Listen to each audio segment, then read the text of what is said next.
정봉주의 정치쇼. 안녕하세요. 70억분의 1의 사나이 마성의 중독성 대체 불가 정봉주의 정치쇼 정봉주입니다. 지금 이 시각 여러분이 가장 많이 찾아본 실시간 검색어 체크합니다. 근로시간 단축이죠. 주당 근로시간 68시간에서 52시간 단축. 여야 5년 만에 타결됐습니다. 자, 근로자들에게도 여유로운 삶을 살 수 있는 기회를 주신 스스로 찾아낸 우리 근로자 여러분들 화이팅! 자, 박재동 영화계 말하기까지 미투 날카로운 시사만으로 유명한 분이었죠. 제 프로그램도 여러 차례 출연했던 분인데요. 안타깝네요. 박근혜 오늘 검찰 구형입니다. 오늘 검찰 구형량 얼마 나올까? 최순실이 25년 나왔었죠. 자, 이 중에서 봉도사고 오늘 실시간 검색어 박근혜 전 대통령 검찰 구형입니다. 자, 첫 곡 영화 스트리트 오브 파이어 주제가 스트리트 오브 파이어 주제가 Nowhere Fast 들으면서 1부 돌아오겠습니다.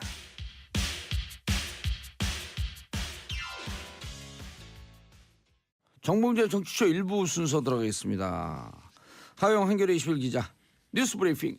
네, 안녕하세요. 한겨레 21 하호영 기자입니다. 예. 자, 첫 번째 소식.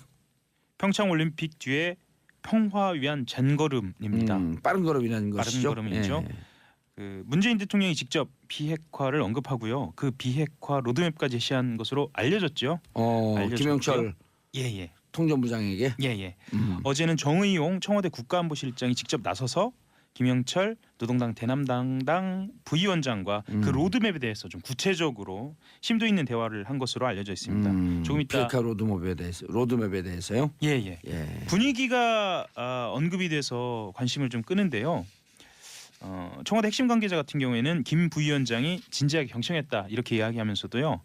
북측 반응이 있었는데 전달하기는 적절치 않다라고 했습니다. 북한 반응이 뭐 긍정적이다라고 보기는 좀 어렵고요. 예. 좋지 않았음을 좀 시사하는 것 같습니다.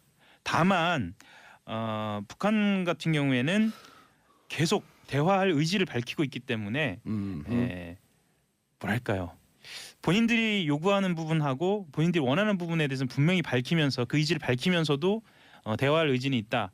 동시에 요구하고 있기 때문에 이것은 또 로드맵이나 이후 상황은 진행되는 것을 봐야 할 것 같습니다. 예. 알겠습니다. 어쨌든 무척 정말 젠 걸음으로 예. 빠른 걸음으로 평화와 비핵화로 훅 가고 있는 중이죠. 그리고 김영철 부장 같은 경우에는 문재인 정부의 노력을 평가한다라는 이야기도 했다고 하거든요. 예. 그만큼 본인들도 안다는 거죠. 그리고 남측뿐만 아니라 미국과의 대화의 의지도 있다라는 것을 거듭 밝히고 있고요. 예. 다음 말씀드릴 내용은요. 드디어 박근혜 대통령의 결심 공판 날이 왔습니다. 10시부터 진행 중입니다. 18개 혐의 그리고 법정에 선 증인 수만 138명, 예. 재판 횟수만 116회입니다. 공공관계로 엮인 비선 실세 최순실 씨의 구형량이 징역 25년이잖아요. 그래서 그보다는 더 무거운 중형이 내려질 것이라는 전망이 나오고 있습니다. 어느 정도요? 최소한 25년이고요. 예. 그리고 뇌물죄 같은 경우에는 최순실 씨가 사인, 말하자면 일반인이잖아요. 그리고 박근혜 전 대통령은 당시 대통령이었고요. 그래서 최소한 최순실 씨 이상이다라고 이야기하는 게 이 뇌물죄이고요. 뇌물죄뿐만 아니라 최순실 씨보다 2개 정도 죄목이 더 추가된 상태여서 특활비 하나 있고요. 예, 또 하나 뭐죠? 국정원 특수활동비 뇌물하고 불법 여론조사와 관련된 선거법 위반 혐의 이게 추가돼 있거든요. 이것은 아직 시작 단계입니다. 그래서 그러니까 오늘 지금 진행되고 있는 재판에서는 판단되지 않습니다. 아하, 특활비와 네. 불법 여론조사, 네. 불법 선거운동, 네. 선거법 위반이죠. 선거법 위반. 이거는 추가로 기소가 돼서 추가 조사가 된다. 네. 이런 거죠. 네. 그리고 추가 재판이 되는 거고요. 예. 그럼 오늘 구형된 거에다가 나중에 이제 이게 추가되면 덧붙여지는 거죠. 네. 플러스 알파. 알파죠. 지난해 10월부터 법정 출석을 거부하고 있기 때문에요. 지금도 걸석 재판으로 진행되고 있는 것으로 지금 확인이. 오늘 몇 시 구형인가요? 10시에 구형 발효됩니다. 10시 구형이요. 예. 그리고 2시간 동안 최종 변론이 이루어질 예정이고요. 최종 변론이 이루어지고 난 다음에 구형이죠. 바로 구형 안 들어갑니다. 최종 그렇죠. 변론이 다 끝나고 난 다음에 자 검찰 구형하세요.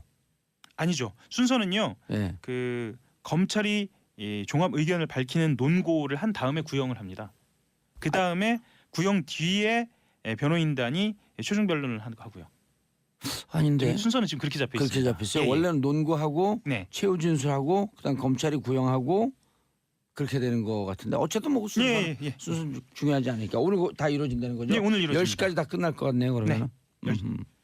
두고 봐야겠습니다. 알겠습니다. 자 그리고 김장수, 예. 김관진 피의자 자격으로 출석했다. 김관진 어제, 김장수는 어제 했죠? 예. 어제 둘 다 했나요? 그 김관진 전 장관 예. 실장 같은 경우에는 27일 출석을 하라고 통보한 상태고요. 예. 자택 뭐 집 압수수색을 했습니다. 어허. 압수수색을 했고 김장수 실장 같은 경우에는 2014년 세월호 참사의 발생 보고 시각을 조작하는 데 관여했다는 혐의를 받고 있고요. 예. 이미 알려졌다시피 청와대가 지난해 10월에 박근혜 정부 청와대 국가안보실이 박 전 대통령에게 보낸 세월호 사고 최초 보고서 보고 시각을 김 전 실장이 4월 16일 오전 9시 30분에서 오전 10시로 수정했다라는 예. 겁니다. 30분의 시간을 왜 늦췄는가에 대한 미스테리가 있는데요. 그렇죠. 취재하는 기자 입장에서는 도대체 왜 이렇게까지 했어야 했는지에 대한 의문은 아직도 남아 있습니다. 수사 과정에서 밝혀질지 두고 봐야 할 것 같고요. 예. 저희도 좀 취재를 더 해야겠습니다. 그리고 두 실장이죠. 김관진 실장도 검찰에 출석하라고 통보했는데요. 김 실장 같은 경우에는 2014년에서 3년에서 14년 군 사이버사가 대북 심리전 명목으로 댓글을 통해서 정치에 개입한 사건 있지 않습니까? 예. 이것을 은폐 축소하는 데 관여했다는 의혹을 받고 있습니다. 그리고 지난해 11월 이 댓글 공작 지시 혐의로 구속됐다가 법원에 구속 적부심으로 풀려났죠. 이번에도 그 절차를 밟을지 어떻게 될지 관심이 주목이 됩니다. 예. 다음 뉴스. MB 사위에게까지 수상한 돈. 사위라고 하니까 뭐 그냥 친인척으로 보이는데요. 이명박 전 대통령의 재산을 관리한 핵심 관리인 중에 한 사람입니다. 예. 검찰이 이명박 전 대통령에 흘러간 새로운 루트의 거액 불법 자금을 포착했다는 것으로 보고 있고요. 오호. 예, 맞사입니다. 이상주 삼성전자 전무입니다. 예. 삼성이 나오죠. 이상해요. 예, 삼성전자 상무를 상대로 압수수색과 소환 조사를 벌인 겁니다. 이런 압수수색이나 소환 조사를 보면서요. 3월 초로 예상되는 이 전 대통령의 직접 조사가 최고조에 달하고 있다라는 전망도 나오고 있습니다. 간단하게 설명을 좀 드리면은요. 기존에 알려진 국가정보원의 대북 공작금 상납이나 삼성전자, 현대자동차 등 다스 미국 소송비 대납과는 다른 경로의 뒷돈이라고 검찰은 보고 있는데요. 이상주 사위하고 거래된 돈이라는 건가요? 예, 검찰은 2008년입니다. 이 전무가 한 인사로부터 금융기관장 자리에 앉혀달라는 청탁을 받고 수억 원대의 금품을 받아서 이 전 대통령에게 전달한 것으로 파악하고 있습니다. 야, 이건 뇌물 아니에요. 이건 뇌물입니다. 이거 뭐 다르게 해석할 여지가 없습니다. 예. 예. 이건 직접적으로 꽂힌 뇌물이라 뭐 이렇게 볼 수 있겠습니다. 그럼 이 특가법상의 뇌물인데 공소시효는 어떻게 되나요? 2008년으로 계산을 해봤을 때 예. 지금 수사를 진행을 해봐야겠지만 예. 공소시효는 문제가 없는 것으로 검찰은 보고 있는 것 같습니다. 그리고 공소시효가 이게 대통령 5년 중지가 되기 때문에 네. 이건 직접 고친 거네요. 진짜 지저분한 돈 중에 지저분한 돈. 맞사위 매간매직한 돈이죠. 그렇죠. 정말 안 한 게 없죠. 음. 네, 맞사위라고 아까 표현했는데 이 전무는 검사 출신입니다. 검사 출신이고요. 청계재단 뭐 이름이 좀 익숙하죠. 예. 이 전 대통령이 사제를 출연해 설립했다는 청계재단의 이사이기도 합니다. 그리고 청계재단 이사 막 가족 친척들이잖아요. 다. 예. 2012년도에는 이때가 이명박 대통령이 이제 재임하고 있을 때죠. 예. 최연소로 2012년요? 예, 최연소로 해외 법무팀장을 했다라고 해서 화제가 되기도 했습니다. 아, 삼성에 예. 자기 실력으로 들어왔죠. 뭐 자기 실력으로 들어간 것까지는 뭐 자기 실력으로 승진했겠죠. 그랬겠죠. 그러면 장인어른이 대통령이어도 네. 도덕적으로 가장 완벽한 정권이므로 그렇죠. 그런 힘 쓰지 않고 또 삼성도 그런 거 눈치 보지 않고 글로벌 기업인데요. 글로벌 기업이니까요. 예, 글로벌 기업인데 그냥 실력을 보고 예. 승진시킨 거죠. 이상주. 그렇습니다. 상주야겠네. 이상주. 상 받지 않았을까요? 이미? 상주? 이미. 예. 그런데 돈은 왜 받았대요? 차를 팔면서 그렇죠. 네. 돈을 받아서 그걸 또 장인에게 건네주면서 장인과 사이가 이런 부정한 돈을 주고받으면서 서로 무슨 표정을 하고 있었을까요? 웃었을까? 무덤덤하지 않았을까요? 워낙 이런 일들이 많아서요. 예. 관행적으로 이루지 않았을까 아버님, 싶기도 해요. 돈 벌어 왔습니다. 예. 수억 차려주세요. 그러지 않았을 겁니다. 그러면 눈빛만 봐도 알 수 있잖아. 뭐 이런. 눈빛으로만 예. 봐도 그러지 않았을까 싶습니다. 지금 서울중앙지검 특수 2부에서 진행을 하고 있으니까요. 이 예. 규모가 어느 정도까지나 될지 좀 지켜봐야 할 것 같습니다. 예. 자, 샵1035 짧은 문자 50원 긴 문자 100원 이경신님 봉도사님 저희 힐링방송 오늘도 기대합니다. 김재희님 대통령으로 도둑을 뽑았었네요. 우린 그때 알고 있었습니다. 그 외치다가 너는 감옥에 가 있거라 허허허 이놈아. 그래서 저는 감옥을 달게 갔다 오겠습니다. 감옥을 다녀오소서 채널 고정하소서. 그럼 딱 끊어 여기 우리가 시그널이 채널 고정하소서요. 맞습니다. 예, 김선미 MB 503 옆방으로 가자. 그건 거긴 여사동이기 때문에 못 가요. 예, 남사 여사가 구분이 돼 있습니다. 자, 마지막 뉴스. 모두가 알고 있는 다스는 누구 겁니까에 대한 대답을 이시영 씨가 한 것으로 알려졌는데요. 예. 아버지는 다스의 주인이 아니다라고 오호. 검찰에서 예. 이야기한 것으로 그것 또한 알려졌습니다. 아들까지 등을 돌리면 안 되잖아요. 그렇죠. 다만 검찰은 예. 이 전 대통령이 다스의 실소유주고 이시영 씨가 편법으로 승계를 받고 있다. 현재 진행형이다라는 표현인데요. 받고 있다라고 판단을 하고 있습니다. 그리고 이상은 회장 그러니까 이명박 대통령의 형이죠. 이상은 회장이 이시영 씨에게 서울 내곡동 사저 부지 매입 자금으로 빌려준 6억 원에 대해서도 이 전 대통령의 차명제 손일 수도 있다라고 보고 추가로 수사하고 있습니다. 그런데 MB 쪽에서 20년 전이란 얘기인가요? 명의 대유자에게 4천만 원 건넸다? 예. 20년 전이에요? 20년간. 20년간. 20년간입니다. 명의 대유자. 그럼 20년 1년에 200만 원씩 건넸다는 건데. 그렇죠. 그 꼴이죠. 예. 이게 이제 입막음용 성격이 크다라고 보고 검찰이 조사 중입니다. 1년에 200만 원이에요? 그럼 한 달에 20만 원? 예, 청취자분들이 이 맥락을 설명을 드려야 할 것 같은데요. 네, MB 쪽에서 설명해 주세요. 20년간 명의대여자에게 4천만 원을 건넸다는 내용입니다. 그래서 아까 말씀하셨던 것처럼 계산을 해보면 뭐 1년에 200만 원 정도라고 이제 계산은 되는데요. 예. 이게 이제 입막음용 성격이 크다고 보고 조사 중입니다. 그 A 씨로 알려졌는데요. 이분은 1990년대 중반 이명박 대통령 전 재산관리인으로 알려져 있죠. 예. 김재정 씨, 이영백 씨 요청으로 인감을 빌려준 것으로 파악이 됐습니다. 알겠습니다. 이정현님 너무 감옥을 잘하시는 봉도사님 씁쓸하게 웃기시네요. 자, 하호영 기자 인사하시고요. 네, 감사합니다. 저는 2부 언니 뉴스로 돌아옵니다. 채널 고정하소서.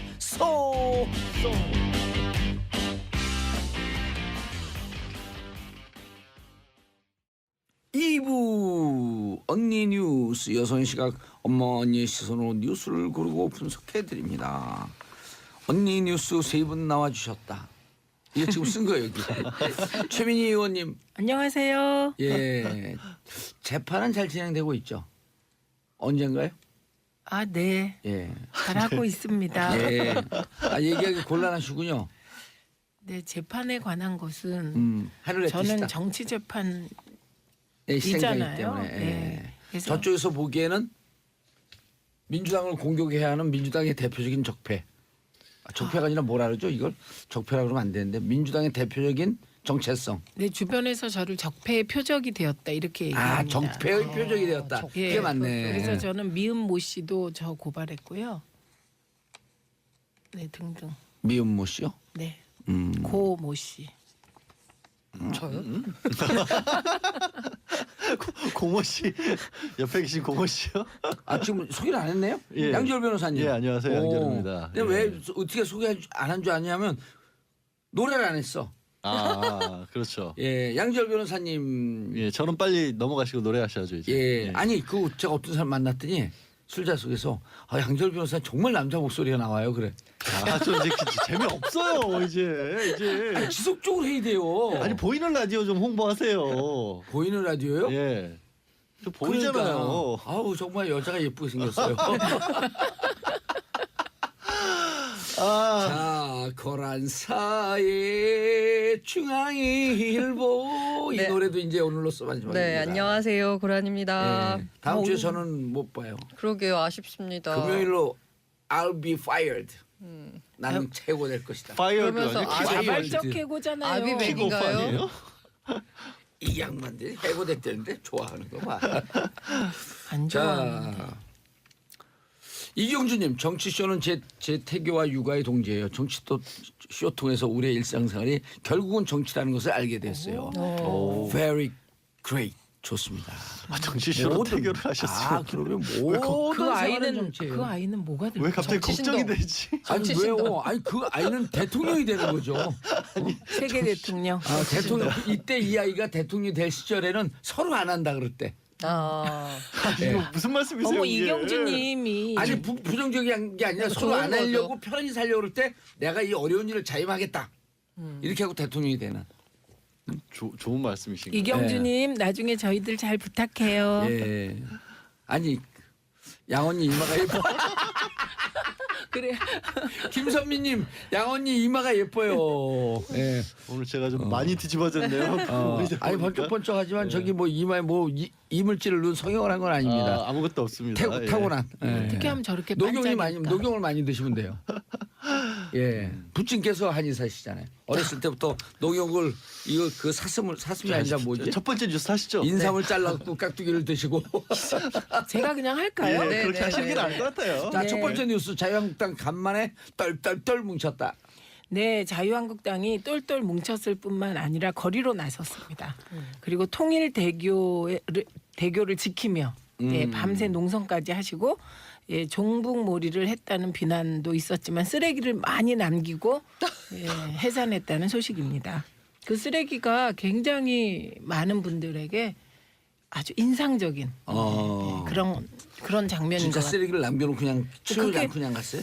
이게 언론에 그렇게 보도가 됐어요. 사진들이 막 나오고. 야, 2002년 우리 길거리 응원할 때도 쓰레기를 다 치우고 갔는데. 그러니까 2002년부터 우리의 전통이 내가 만든 쓰레기는 내가 치운다. 그래서 자봉들이 마지막에 쫙 쓰레기 치우고. 쓰레기가 일종의 그 적폐거든요. 그 근처에 그쵸. 적폐를 치우고 가는 거 아니에요. 그렇죠. 예, 근데 네, 적폐는 적폐를 치울 줄 모르나 보죠. 어머나. 근데 어쨌든 쓰레기를 그대로 두고 가서 SNS를 중심으로 비난이 일었습니다. 근데 이 부분에 대해서 자유한국당이 별로 대응 논평이 없는 걸 보니 맞는 것 같아요. 맞는 거거나 아니면 별로 그게 뭐 중요한 일인지를 모르실 수도 있죠. 그건 더한 평론 예, 같으세요. 예, 그런가요? 그러니까 저는 진짜. 저 촛불 시기 때 정말 인상적이었던 게 자원봉사자들이 큰 쓰레기 봉투 들고 군데군데서 계속 매번 그 일만 하셨던 분들이 있거든요. 그러니까 이거가 혹시라도 남게 되면 사람들이 촛불 들고 나왔던 분들에 대해서 도덕적으로 이게 폄하할 수도 있기 때문에 이게 굉장히 중요한 바탕이 된다고 했을 만큼 사실은 중요한 일인데 그거에 대해서 논평을 반박 논평을 우리가 벌인 게 아니다 뭐 아니, 이런 그 얘기 촛불 때 없어요? 그렇게 자봉하는 사람들이 있는가 하면 그분들이 자봉하는 게 너무 고마워서 다 쓰레기 갖다가 주고 가잖아요. 예, 그렇죠. 다 도왔죠. 그거 예. 스스로들. 이거 보세요. 뭐- 쓰레기 얘기가 나오자마자 말에 본물이 터지잖아요. 그 자한당 입장에 생각하자면 아니 자유한국당이라고 불러주세요. 아, 그래요? 예. 일자리 창출. 그게 쓰레기 그렇죠. 시스템에 따로 근데 있으니까. 아직은 일 고기자님 거리 많이 창출. 망가지셨네. 왜 이렇게 되셨어요? 아니 방송의 균형을 맞춰주기 위한 예. 고란 기자님의 그래서 쓰레기 안 논란은 주무시고 계실 테니까 3시 하실래요? 그럴까요? 예. 그럼 안 돼요. 예. 그렇게 똘똘 뭉쳤는데요. 그러면서 동시에 막말을 쏟아내고 있습니다. 예, 그 막말은 문재인 대통령을 뒤통수 대통령. 이라고 얘기하기도 하고요. 김정은의 친구냐, 대한민국 대통령이냐 이렇게 얘기하기도 합니다. 그러니까 김영철의 방남을 계기로, 김영철이 우리나라에 온 것을 계기로 대대적인 색깔론 공세에 나선 것입니다. 그런데 이상한 게 있어요. 네. MB까지 나서서 나라 현실이 부끄럽다고 하며 천안함 그 기념관에 갔거든요. 근데 이상한 것은 김영철은 이미 2014년 10월에 그 남북 군사회담을 하기 위해서 판문점 남측 지점. 남측 지점에 왔다는 게 중요합니다. 남측 지점부터 우리나라로 취급이 되거든요. 남측 지점에 와서 고위 군사회담을 하였고요. 뿐만 아니라 아시안 게임 때, 예. 2014년에 예. 이때는 황병서 등 이제 고위직 난리가 3명이 났었죠, 왔는데 그때. 그 황병서는 연평도 포격의 책임자로 지목되고 있는 사람입니다. 그래서 그때는 김영철, 황병서 등을 환영했던 자유한국당이 이번에 평양 올림픽을 평화 올림픽으로 승화시킨 이 과정에서 김영철이 와서 이제 북한이 제안한 남북 정상회담 후속 작업이라든지 북미 대화라든지 한반도 평화를 위한 여건 조성 과정이잖아요. 이게 이 김영철에 대해서는 심지어 어떤 의원은요. 그 토론 프로그램에 나와서 김영철이 아니면 다 된다는 게 이게 지금 우리 분위기다 이런 얘기까지 하면서 색깔론을 김영철이 지피고 아니면 다 있습니다. 된다가 하는 무슨 뜻이에요, 그게? 그러니까 지금은 김영철만 안 된다 이런 말을 했다고 언론에 보도가 한 줄 나서요. 아, 그러니까. 김정은은 괜찮은 거예요? 그게 이제 지금 그 얘기로 넘어가려고 하는데요. 이게 천안함 침몰에 대한 책임론입니다. 근데 천안함 침몰 당시 북한의 최고 책임자는 김정일이었습니다. 그러니까 결국 김정일의 지시를 받고 김영철이 실행했다고 보는 게 합리적인 거죠. 예, 그런데 천안함 만일 북한 측 소행이라고 한다면 그렇죠. 예. 전제 조건이 있어요. 예, 그렇습니다. 근데 그 부분에 대해서 그 MB가 천안함이 터졌을 때 되게 신중한 태도를 보였었는데요. 예, 북한 어뢰도 가능성 중에 하나이지 어느 하나로 몰고가 추측하는 것은 바람직하지 않다. 섣불리 예단하지 말고 과학적으로 정리해보자. 이런 얘기도 했고요. 그리고 내가 배를 만들어봐서 하는데 배가 의외로 이렇게 잘 부서진다. 잘 부서진다 이 말도 했고. 피로 늑골, 네. 피로골절, 예. 피로 늑골. 예, 증거 없이 북한 연계설을 얘기할 경우 예. 러시아나 중국 등 주변국에서 증거를 대라면 어찌할 것인가 이런 얘기도 했었고요. 파란색으로 1번 써놓으면 되죠. 그래서 잠깐 이게 이 보도가 나오고 말았는데 천안함이 침몰되자마자 미국에서 논평이 나왔어요. 예, 북한 소행이라고 단정할 만한 근거가 없다. 그랬죠. 이런 논평이 나왔다가 예. 이후로 이제 사라졌거든요. 태도가 다들 바뀌었습니다. 그리고 이틀인가 3일 있다가 그때 2014년이죠. 그럼 최민희 의원이 국회의원 시절 아니에요. 네. 그때 대정부 질의하는데 국회의원 네. 된 지 2년 됐을 때 아니에요. 대정부 네. 질의하는데 그때 김관진 국방부 장관인가 그 전 정확하게 기억이 안 나는데 요거는 분명히 기억이 나요. 그래서 북한 측 소행이다라고 하는 개연성 있다 이렇게 대답을 하는데 쪽지가 와요. 근데 그 쪽지가 사진 딱 찍히잖아요. 네. 북한과 연계하지 말라라고 X편과 연계하지 말라라고 하는 쪽지가 딱 공개가 되는 거예요. 네. 근데 이 쪽지가 어디서 왔겠어요? 예. 청와대에서 온 거예요. BH에서. 네, 그때 그런 네. 일이 있었듯이 그 천안함 뭐죠? 천안함 침몰 이후 2, 3일 동안에 있었던 일이에요. 요 지금 말씀하시는 예, 게. 그렇습니다. 예. 예, 그 이후로 태도가 바뀌었죠. 예. 태도가 바뀌고 당시 2010년 지방선거를 그러니까 자유한국당 쪽에서 북풍몰이 천안함 북풍몰이로 치르게 되고 결과적으로 패배하게 됩니다. 예. 지방선거 운동 시작하는 13일 전 D-13일 같은 날 아마 5월 20일인가 저는 기억하고 있는데 북한 측 소행으로 발표를 하죠. 네. 네. 네, 그래서 그러면서 그 시모일보에서는 1인 어뢰 인간 어뢰. 인간 어뢰 이렇게 엎드려서 타는 그거 스켈레톤처럼 생겼더라고. 예. 네, 그 1인 어뢰가 그걸 막 가상 그림을 그렸잖아요. 네, 신박했죠. 고란 기자님 그 1인 어뢰가 두고두고 네. 언론사에 길이 남을 예, 코미디 기사가 되었습니다. 예, 그런데 그 MB의 행적은 더 이상한 게 있습니다. 예. 그게 뭐냐 천안함 이후에 남북 정상회담을 추진합니다. 그래서 천안함과 관련해서 사과처럼 보이는 절충안을 만들자. 라면서 MB 정부가 먼저 제안하고 돈봉투도 건넸다는 북한의 폭로가 있었고 이게 오. 우리 언론에 의해서 보도까지 됐습니다. 오호. 그런데요. 결국은 천안함의 최종 책임자는 김정일이잖아요. 예. 그 김정일과 남북 정상회담을 추진했다는 겁니다. 그래서 지금 종합적으로 얘기하면 자유한국당 쪽이 정권을 잡았을 때는 김영철이 오든 황병서가 오든 그리고 사실은 6.25 전범이기도 하고요. 천안함이 북한 소행이라면 전범이기도 한 김정일과 대화하기 위해서 돈봉투까지 건넸다는 폭로가 나올 만큼 비굴한 자세로 임했다는 거잖아요. 예. 그래서 내가 집권하면 어떤 북한에 대해서 어떤 행동을 해도 로맨스고 예, 문재인 대통령 우리 문재인 정부가 하게 되면 그건 종북이다. 이런 그 태도 바꾸기에 대해서 비난이 일고 있어서요. 별로 그 통일대교 농성 쓰레기 남긴 농성이 SNS상에 봤더니 2014년 10월에 시모일보 가장 보수적인 일보죠. 시모일보에서 천안함 배우로 지목되고 있는 김영철이 왔다. 환영한다. 네. 천안함 배우로 지목됐음에도 불구하고 환영할 수밖에 네. 받아들일 수밖에 없는 그런 이것이 사설을 남북 관계의 복잡한 현실이다. 그 인정해야 얘기를 한다. 지금 그대로 보도해 주시면 좋겠어요. 예. 근데 이 와중에도 김영철 부위원장은 지금 오늘 이제 북한으로 돌아가는데 문재인 대통령뿐만 아니라 북한 대표단은 우리 쪽의 외교안보 라인을 만나면서 북미 대화, 남북 정상회담 등의 여건을 만들기 위하여 문재인 대통령이 북한의 남북 정상회담 제안에 대해서 여건을 함께 만들자고 얘기했잖아요. 여건을 만들기 위해서 열일을 하고 있고요.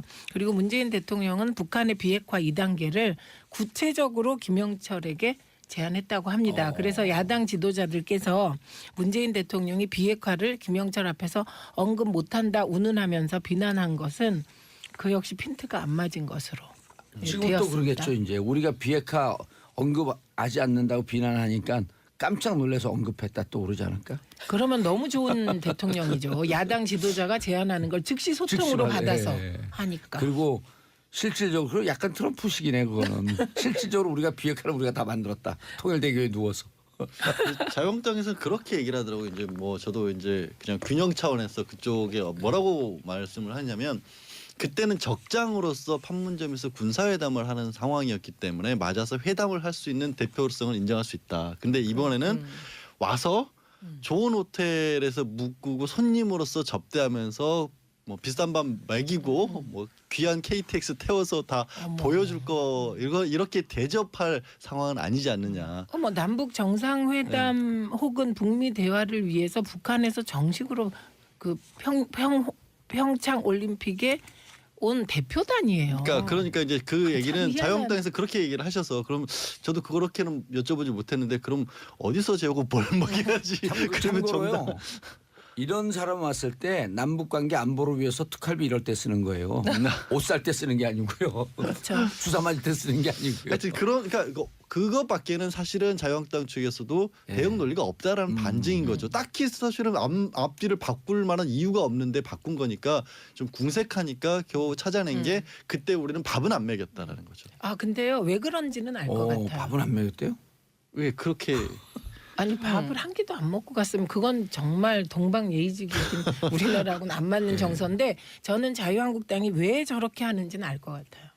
왜요? 우선 이번에 이렇게 김영철 방남을 반대하면서 똘똘 뭉친 이후 자유한국당의 개파 갈등이 안 보이게 됐습니다. 아. 예, 홍준표 대표를 중심으로 똘똘 뭉쳐서 지금 색깔론 하고 있고요. 그다음에 네. 또 하나는 자유한국당의 14% 탄핵 반대 14%의 굳건한 지지율이 유지되고 있습니다. 14%에 계속? 예, 그리고 상대적으로 예. 바른미래당의 지지율이 떨어졌습니다. 네, 그렇기 때문에 이렇게 저는- 똘똘 뭉쳐. 네, 그 성과가 예. 있었네요. 네, 똘똘 뭉친 성과가 제한적으로 있었다 이렇게 봅니다. 그러니까 그 내부의 문제를 해결하는 가장 편한 방법이 외부의 적을 만드는 거잖아요. 예, 그 이게 바로 종북몰이 하는 거고. 네, 예. 근데 14%면 윤성빈 선수 옆에서 사진 찍으면은 7% 떨어질 텐데. 지금 사심 가득한 발언. 아 그 근데 왜 초록색하고 그 파란색하고 왔어요?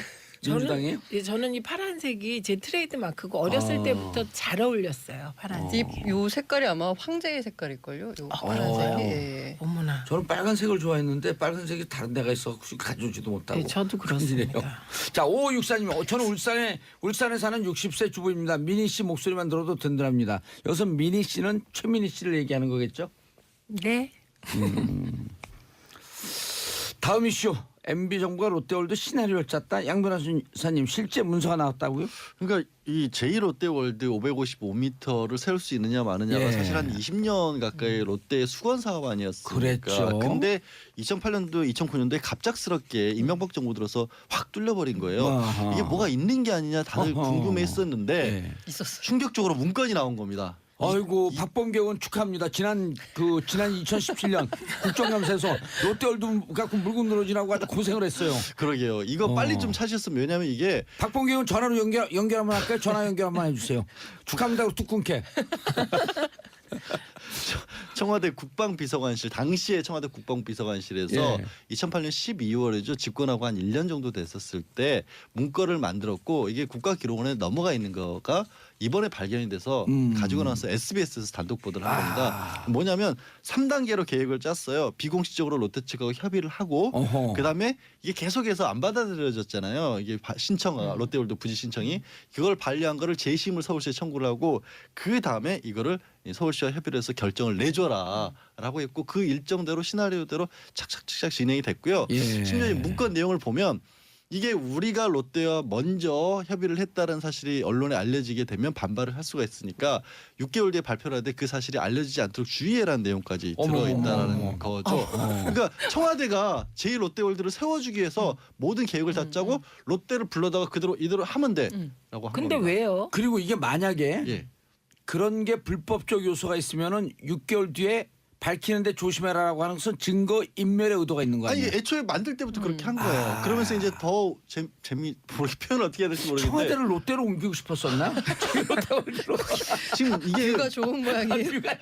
문제가 성남 비행장 아니에요. 뷰가 좋은 게 아니라 돈에서는 비위가 좋죠. 그분은. 성남 비행장이 계속해서 활주로 문제 네. 때문에 사실 네. 허가가 안 나왔던 건데 그때 이미 아시겠지만 3도를 틀면 예. 360도에서 3도를 틀면 이게 아무 문제가 없다라고 예. 국방부가 갑자기 입장을 바꿨었잖아요. 네. 그리고 고도 제한 같은 경우도 자 저거는 미국의 안전 규정을 적용하는 바람에 안 된다고 그동안 해왔었는데 한국식 규정을 적용해 보니까 괜찮더라라고 입장을 바꾼 거예요. 근데 아시겠지만 우리 비행기 다 미국 거 쓰잖아요. 안전관리 규정 자체가 미국 걸 쓸 수밖에 없잖아요. 그게 갑자기 입장이 바뀌었는데 그렇게 바꾸라는 것도 청와대에서 국방부에 다 정해준 겁니다. 근데요, 양지열 변호사님 왜요? 왜 그렇게까지? 그거를 아니 그러니까 활주를 뭐 3도 틀면 의심은 된다 가나? 그랬잖아요. 심증은 가나 울 수는 3도 없는. 틀면 된다 그랬잖아요. 네. 그런데 원래 계획은 김대중 정부 시절 노무현 정부 시절에 활주를 2개다 10도 트는 거예요. 10도 틀어도 안 된다고 공군에서 난리 법석을 떤 거예요. 그래도 위험하다. 근데 3도가 살짝 틀었고 그 제1롯데월드 옆으로 싹 스치듯이 지나는데 전투기가 종이 조각이라는 거 아니에요. 바람 불 때는. 종이 조각 휘둘릴 때 그렇죠. 그게 왜냐하면 초경량초를 썼기 때문에 종이 조각 종이 비행기 흔들리듯이 흔들린대요. 돌풍이 불면 건물 돌풍이 불면 말리면서 네. 툭 가서 부딪힌다는 거거든요.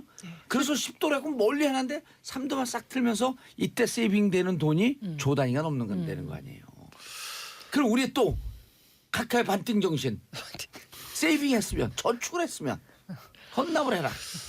근데 라고 라고 여기는 의심 이제 추측인 거고 지금 추측이에요. 말씀하신 것처럼 아니 이건 추측 아니에요. 소설이에요. 아 소설요. 네, 알겠습니다. 그러니까 사실 그 동안은 이명박 전 대통령과 관련해서는 다스에 온통 신경이 쓰여 있었는데 제가 이 기사를 접하고 나서 딱 떠오른 게 사실 다스가 만약에 검찰도 이미 실주주라고 봤지 않습니까? 실제 주주 다스가 이명박 전 대통령 소유면 지금까지 막 요란했던 거는 그냥 주인이 주인 거 찾아가는 것밖에 안 되잖아요. 예. 사실은 이익 본 게 없어요. 이명박 전 대통령은. 예. 그러면 어디선가 이익 봤을 게 찾아져야 하는데 만약에 검찰에 이걸 가지고 수사를 들어간다면 이거는 본인이 여태까지 가지고 있었던 기왕의 다스 말고 다른 것들도 연루될 수 있다. 이 부분의 수사가 시작될 수 있다라는 게 되는 롯데로부터 거죠. 다른 뭐가 있을 수 있다는 거죠. 왜 그럼 제1롯데월드 555m를 왜 세워줘요? 국가 경제 활성화를 위해서.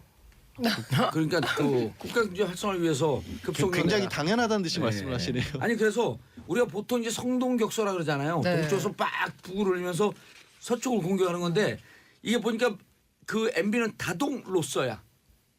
다스로 동쪽에서 와 그러고 서쪽에서 롯데를 도와준 거야. 다동로서. 근데 제가 언론 인터뷰를 본 적이 있는데 실제로 여기 비행사분들이 여기 정말 위험하다고 자기 여기 할 때마다 정말 굉장한 위험을 느낀다라는 인터뷰를 본 적이 있거든요. 예. 근데 이렇게 그 보수 정권이라고 하는 게 안보를 최우선 가치로 여기는데 안 그런 거 보수 정권이 아니었나 봐요. 안보로 최우선 가치로 하는데 왜 그랬는지는 광고를 듣고 3부에서 돌아오도록 하겠습니다. 채널 고정하소서.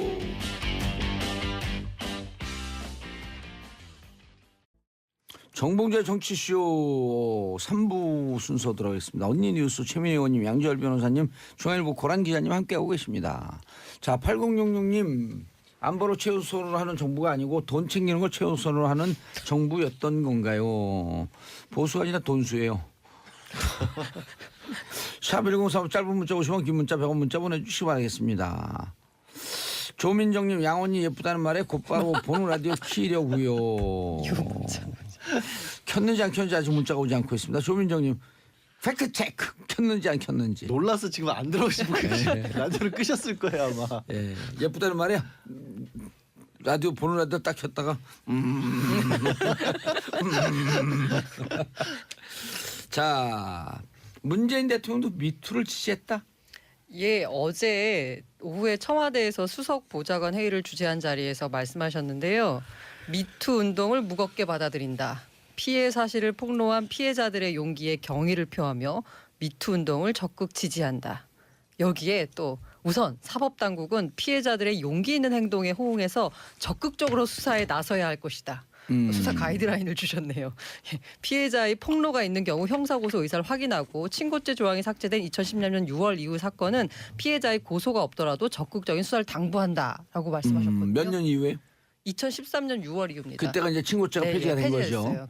그래서 이제 고소 고발이 없더라도 할 수 있죠. 할 수 있는. 네.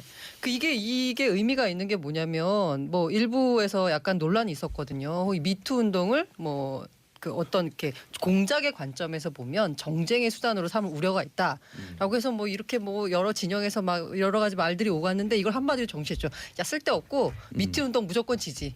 아, 딱 한마디로 정리하신 예, 거죠. 됐고 그리고 이걸 젠더 됐고. 폭력이다 이렇게 명확히 본 거예요. 아 성폭력이다. 네. 네.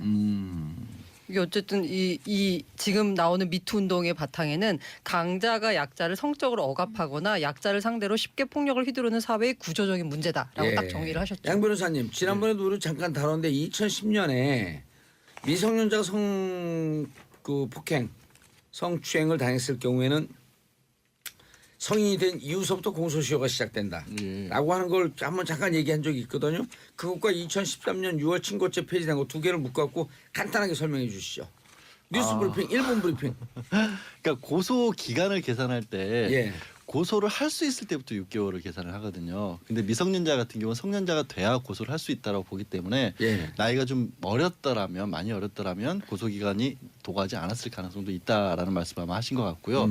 두 번째는 2013년 6월인데 6월 이후는 조금 전에 말씀하신 것처럼 고소가 없어도 수사를 할 수 있는데 이 성폭력이 지속됐던 경우들도 좀 있잖아요. 2013년 이전에 시작을 했더라도 2013년 이후까지 이어졌을 경우에는 네. 이게 상습 성폭력이 될 수 있고 성추행이든 성폭행이든 그럼 상습범으로 갔었을 때는 맨 마지막에 행동이 있었을 때를 기점으로 삼거든요. 시작점으로 삼거든요. 그 전까지도 다 묵대 그렇죠. 맨 마지막에. 네. 그러면 궁금한 게 그 처음 시작할 때 그 2014년 6월 이전의 피해자와 네. 2013년 6월 이후의 피해자가 달라요. 그때는 안 되고요. 그건 안 같은 돼요? 피해자를 같은 상대로 피해자일 해서 경우에. 상습적으로 예. 여러 번 했었을 경우에는 그걸 묶어서 상습성 범죄로 가서 네. 이제 그 공소시효 안에 있다고 처벌할 네. 수가 있는 거죠. 근데요 대통령께서 이렇게 정리하시는 게 왜 지금 중요하냐면 청와대 게시판에 무고죄 형량을 늘려달라는 청원이 올라왔습니다. 무고죄. 이게 미투와 관련된 예, 미투와 무고죄가요? 관련된 무고죄로 아, 해석이 됩니다. 자기는 미투 가해자가 아닌데 네. 그렇게 해갖고 고발하게 되면 사회적으로도 유명 인사인데 사회적으로도 타격을 받을 수 있으니 이럴 경우 무고죄 나 혐의 없는데 왜 그러냐 무고죄 하고 그 형량을 좀 높여줘서 그 근거 없는 미투에 대해서는 좀 제어해달라 이런 뜻이었나요? 네, 그런 것인데 지금 분위기에서 이 무고죄 형량을 늘려달라는 것은 그 미투 운동이라는 게 지금 여러 명의 여성들이 자기 인생을 걸고 미투를 맞아요. 하는 것이거든요. 네. 이 분위기에 찬물을 끼얹는 것으로 받아들여질 수 있다는 거죠. 합리적으로는 맞을 수 있으나. 근데 오히려 그런 부분과 관련해서는 사실 이제 더불어민주당 같은 경우에는 이 성폭력 대책위원회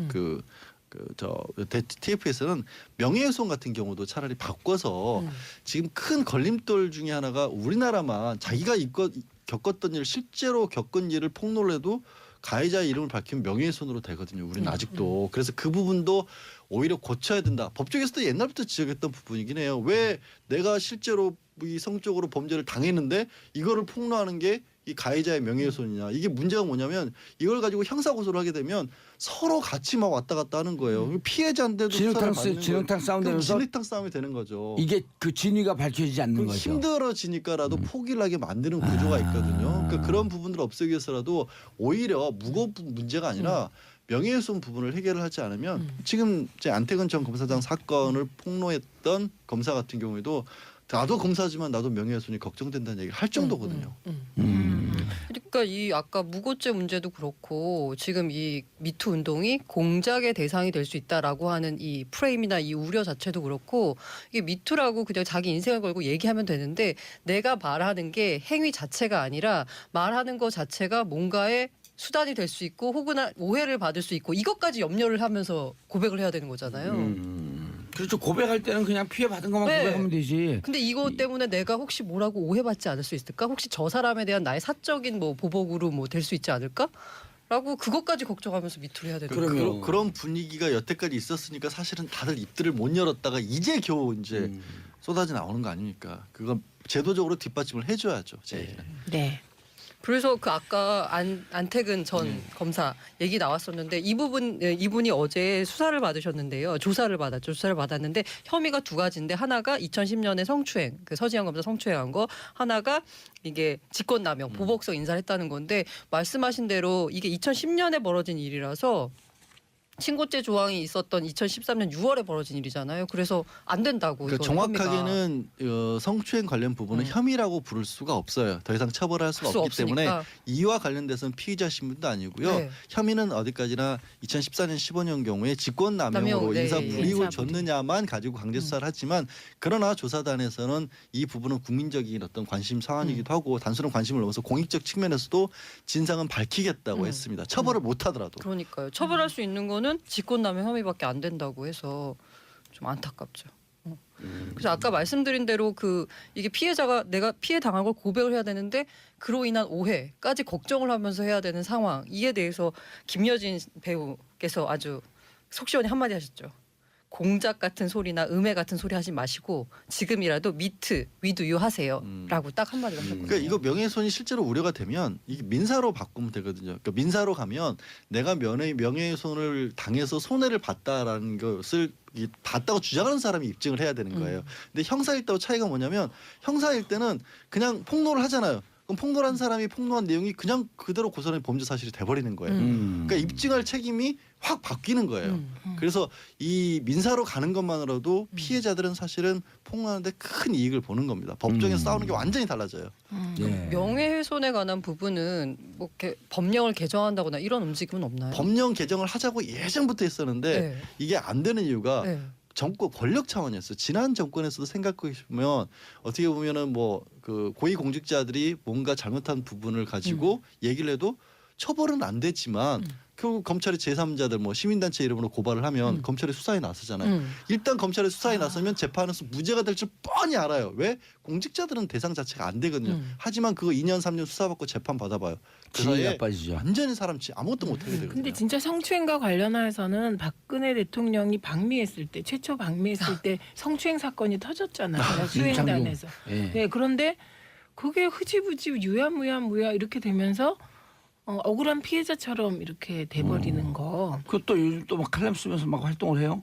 TV도 좀 나오고. 뭐 TV 채널을 만드신 것 같은데요. 그래요? 예. 예. 팟캐스트 뭘 하나 만들었나? 유튜브 채널 유튜브 만들었겠죠. 채널을 만드셨 예. 윤창중 TV인가 이렇게 만드셨던 것 같은데. 예. 아무튼 미투 운동이 이렇게 계속 그 확산되고 그러면서 우리 사회에 뿌리 깊은 적폐라고 표현하나요? 이걸 네. 뿌리 뽑기 위해서는 일단 이렇게 미투 고백하는 여성들에 대해서 그냥 그 자체로 받아들여져야지 거기 박수를 무슨 보내줘야죠. 숨겨진 의도가 있다거나 네. 이런 식의 프레임을 씌워서는 안 될 것 같고요. 두 번째로는 그렇게 해서 밝혀진 가해자들에 대한 응분의 처벌 이게 법적인 처벌뿐만이 아니라 법적으로 처벌할 수 있는 그런 시효가 지났을 경우에는 사회적으로도 확실한 뭔가 단죄를 해야지 이후에는 이런 일이 없어질 것 같아요. 예. 자, 청취자분들 함께합니다. 샵1035 짧은 문자 50원, 긴 문자 100원 문자 보내주시고요. 이병호님, 수사 과정에 피해자를 케어하고 보호하는 시스템 미비하고 사후 처리가 부실한 건 개선되어야 합니다. 이게 개선이 안 되면요, 2차, 3차 피해예요. 네. 그래서 성범죄 피해자들이 피해를 받고 경찰서에서 조사받으면서 또 한 번 이 그 까발려지니까 또 한 번 피해를 받고 재판 과정에서 마치 무슨 선정적으로 물어봤고 또 한 번 피해를 받고 그리고 신상이 공개되잖아요. SNS에서 또 피해를 받고 그 4차례 피해를 받는다는 거예요. 변호사들 잘하세요 좀. 아니 그리고요. 제가 어저께 네. 우연히 이제 그 마트에 가서 예. 여성들끼리 한 얘기를 네. 들었는데 나이 드신 분들이 네. 60대 이상 이런 얘기를 하시는 거예요. 여자가 처신을 잘못했으니까 맞아요. 그런 일을 맞아요. 당하지 맞아요. 하시는 거예요. 그래서 제가 영화 피고인 조디 포스터 나온 네. 피고인 보기 운동을 벌여야 되겠구나 이런 생각을 하였습니다. 그 여성이 지난번에 그 박연미 기자가 얘기했나요? 그 고란 기자가 얘기했나? 아니 처신이 좀 삐딱하면 성추행 당해야 돼요? 그러니까 제가 읽은 되게 인상적인 비유가 뭐였냐면 집에 도둑이 들었어요. 네. 근데 잘못해서 잘 때 문을 안 잠그고 잤어요. 그래도 도둑이 들었거든요. 그럼 도둑을 맞았어요. 그럼 누굴 비난하느냐? 도둑을 비난하거든요. 왜 도둑이 잘못한 거죠. 그런데 내가 짧은 치마를 입고 나가서 성추행을 당했어요. 그러면 너 왜 짧은 치마를 입고 나갔니? 피해 당한 사람을 지적하거든요. 그러니까 그런 생각은 정말 미투 운동의 본질을 흐리는 생각이고요. 예, 그래서 저는 미투 운동에 대해서도 홍보가 필요하겠구나. 맞아요. 교육도 그런 필요하고. 생각이 김여진 그 배우 그분이 얘기한 게 우리 사회 여성들 90% 이상이 이미 성추행 성범죄의 그렇죠. 희생자 피해자들이다. 네네네.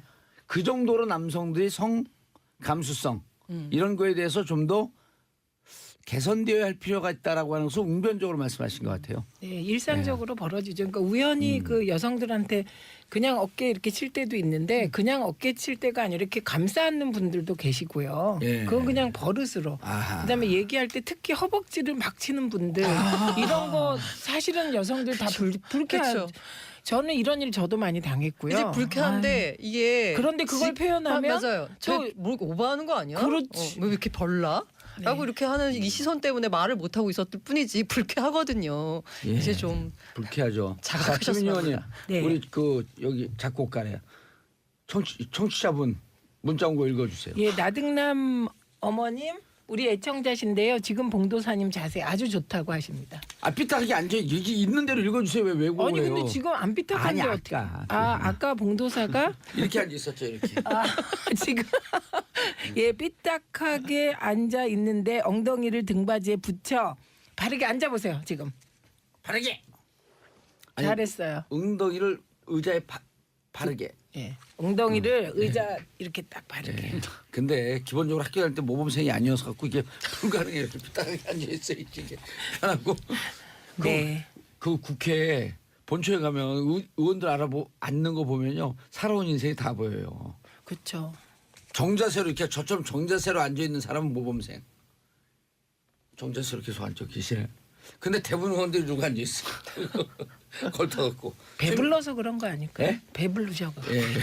최민희 의원님 어떻게 앉아 계세요? 저는 뭐 이렇게 앉아 있죠. 집중. 누구를 물어뜯으려고?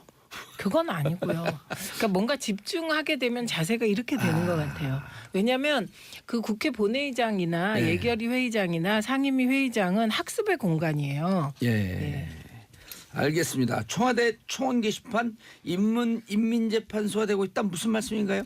예, 청와대 청원 게시판이 국민들의 호응 속에 예, 문재인 정부 소통의 대명사처럼 되어 있습니다. 그런데 초기에 이제 청원 내용들 다 기억하시겠지만 조두순 같은 경우 굉장히 국민적 호응을 받은 것인데 일부 좀 말도 안 되는 청원이 올라올 뿐만 아니라 예를 들면 지금 요건 이제 기사에서 따온 건데요. 이 인민재판소라는 표현 자체가 굉장히 안 좋은 표현으로 그 프레임을 짠 건데요. 김보름 박지우 선수의 경우 예. 그 이 두 사람의 국대 자격을 박탈하라. 어떻게 하라는 청원이 청와대 게시판에 올라왔는데요. 삽시간에 참여 인원이 60만 명이 되었습니다. 최단기간에. 네. 그래서 이 부분에 대해서 일부 언론에서 이건 인민재판식이 아니냐 이런 문제 제기를 하고 있는 것인데요. 이 부분은 조금 오버 같습니다. 왜냐하면 우리가 이미 정리했잖아요. 이거는 김보름, 박지우 등 어린 선수의 문제가 아니라 빙상연맹의 잘못된 구조적인 문제 뭐 등으로 정리를 하였는데요. 그리고 그 청원도 정확히 네. 말하면 자격 박탈과 네. 적폐 빙상연맹의 엄중 처벌을 청원합니다. 그래서 네, 네. 제가 밑에 있는 댓글을 봤더니 선수들의 자격 박탈보다는 적폐 빙상연맹의 처벌 이 부분에 더 동의하는 의견들이 더 많더라고요. 네. 기사를 왜 그렇게 썼어요? 그러니까 이걸 인민재판이라고 하면 안 되고요. 예. 그런데 이것과 별개로 진짜 무리한 청원이 있습니다. 예를 들면 문재인 대통령을 사형시켜 달라는 청원. 그리고 아까 말씀드렸듯이 미투 운동이 한창 진행 중인데 무고죄 형량을 늘려달라고 물타기하는 청원. 이런 것도 있고요. 그리고 또 있습니다. 심지어 김정숙 여사를 사형시키자 이런 청원까지 있습니다. 예. 그래서 청와대가 굉장히 곤혹스러운 면이 많은데요. 이 곤혹스러운 것 두 가지가 있었는데 하나는 나경원 의원의 IOC 위원 박탈 건. 예. 이건 청와대 권한이 아니어서. 이게 무려 36만 건이요. 네. 그다음에 국회의원에게 최저 시급을 줘라. 이게 27만 명이 청원을 했기 때문에 청와대가 답변을 해야 되는 사항입니다. 그래서 임종석 비서실장도 비서실 업무 보고를 하면서 답하기 곤란한 청원이 좀 있다는 고충을 토로했습니다. 그러나 이건 마치 문재인 정부 청와대의 상징처럼 되어 있고 국민들과의 직접 소통의 통로이기 때문에 청와대는 곤란해도 계속 국민 청원을 유지하고 답변해야 될 것으로 보입니다. 청원할 권리는요 헌법상 기본권입니다. 그렇죠. 그러니까 헌법상 기본권이 지금까지는 물론 국회 청원 제도가 있긴 하지만 제대로 이용할 수 있는 공간이 없었어요. 그러니까 누군가는 이렇게 말도 안 되는 청원을 하는 걸 내버려 둘 거냐라고 하지만 국민들이요 이거 해서 청와대에 들어줄 수 있는 사항 아니라는 거 모르고 할까요? 네. 저는 다 알고도 한다고 생각을 해요. 그래서 저는요, 애들이 이렇게 성장하다 보면 성장통이라고 하는 걸 그것도 겪잖아요. 있죠. 예. 그러니까 지금 이게 불통의 사회에서 소통의 사회로 가는 이게 권위주의 사회에서 민주주의 사회로 가는 과정에서 겪는 성장통이에요. 아이고 그리고 그동안 하고 싶어도 말할 수 없었던 데가 얼마나 많았어요. 말할 수 다 없으니까 해야죠. 독일 가서 말만 타고 있었잖아요.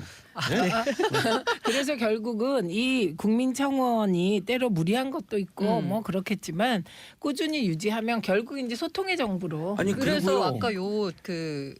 아까 김보름 선수 청원 같은 경우에도 제가 댓글을 쭉 봤어요. 그랬더니 자정작용이 일어나고 있더라고요. 네. 뭐 동의합니다도 있지만 이 선수 개인의 문제가 아니라 이번 기회에 빙상연맹을 어떻게 개혁하는 게 필요하다라는 식으로 하고 쭉 가잖아요. 이쪽으로 그렇죠. 흐름이. 네, 선수들 개인에 대해서 비난해서는 안 된다 이런 댓글도 막 올라오거든요.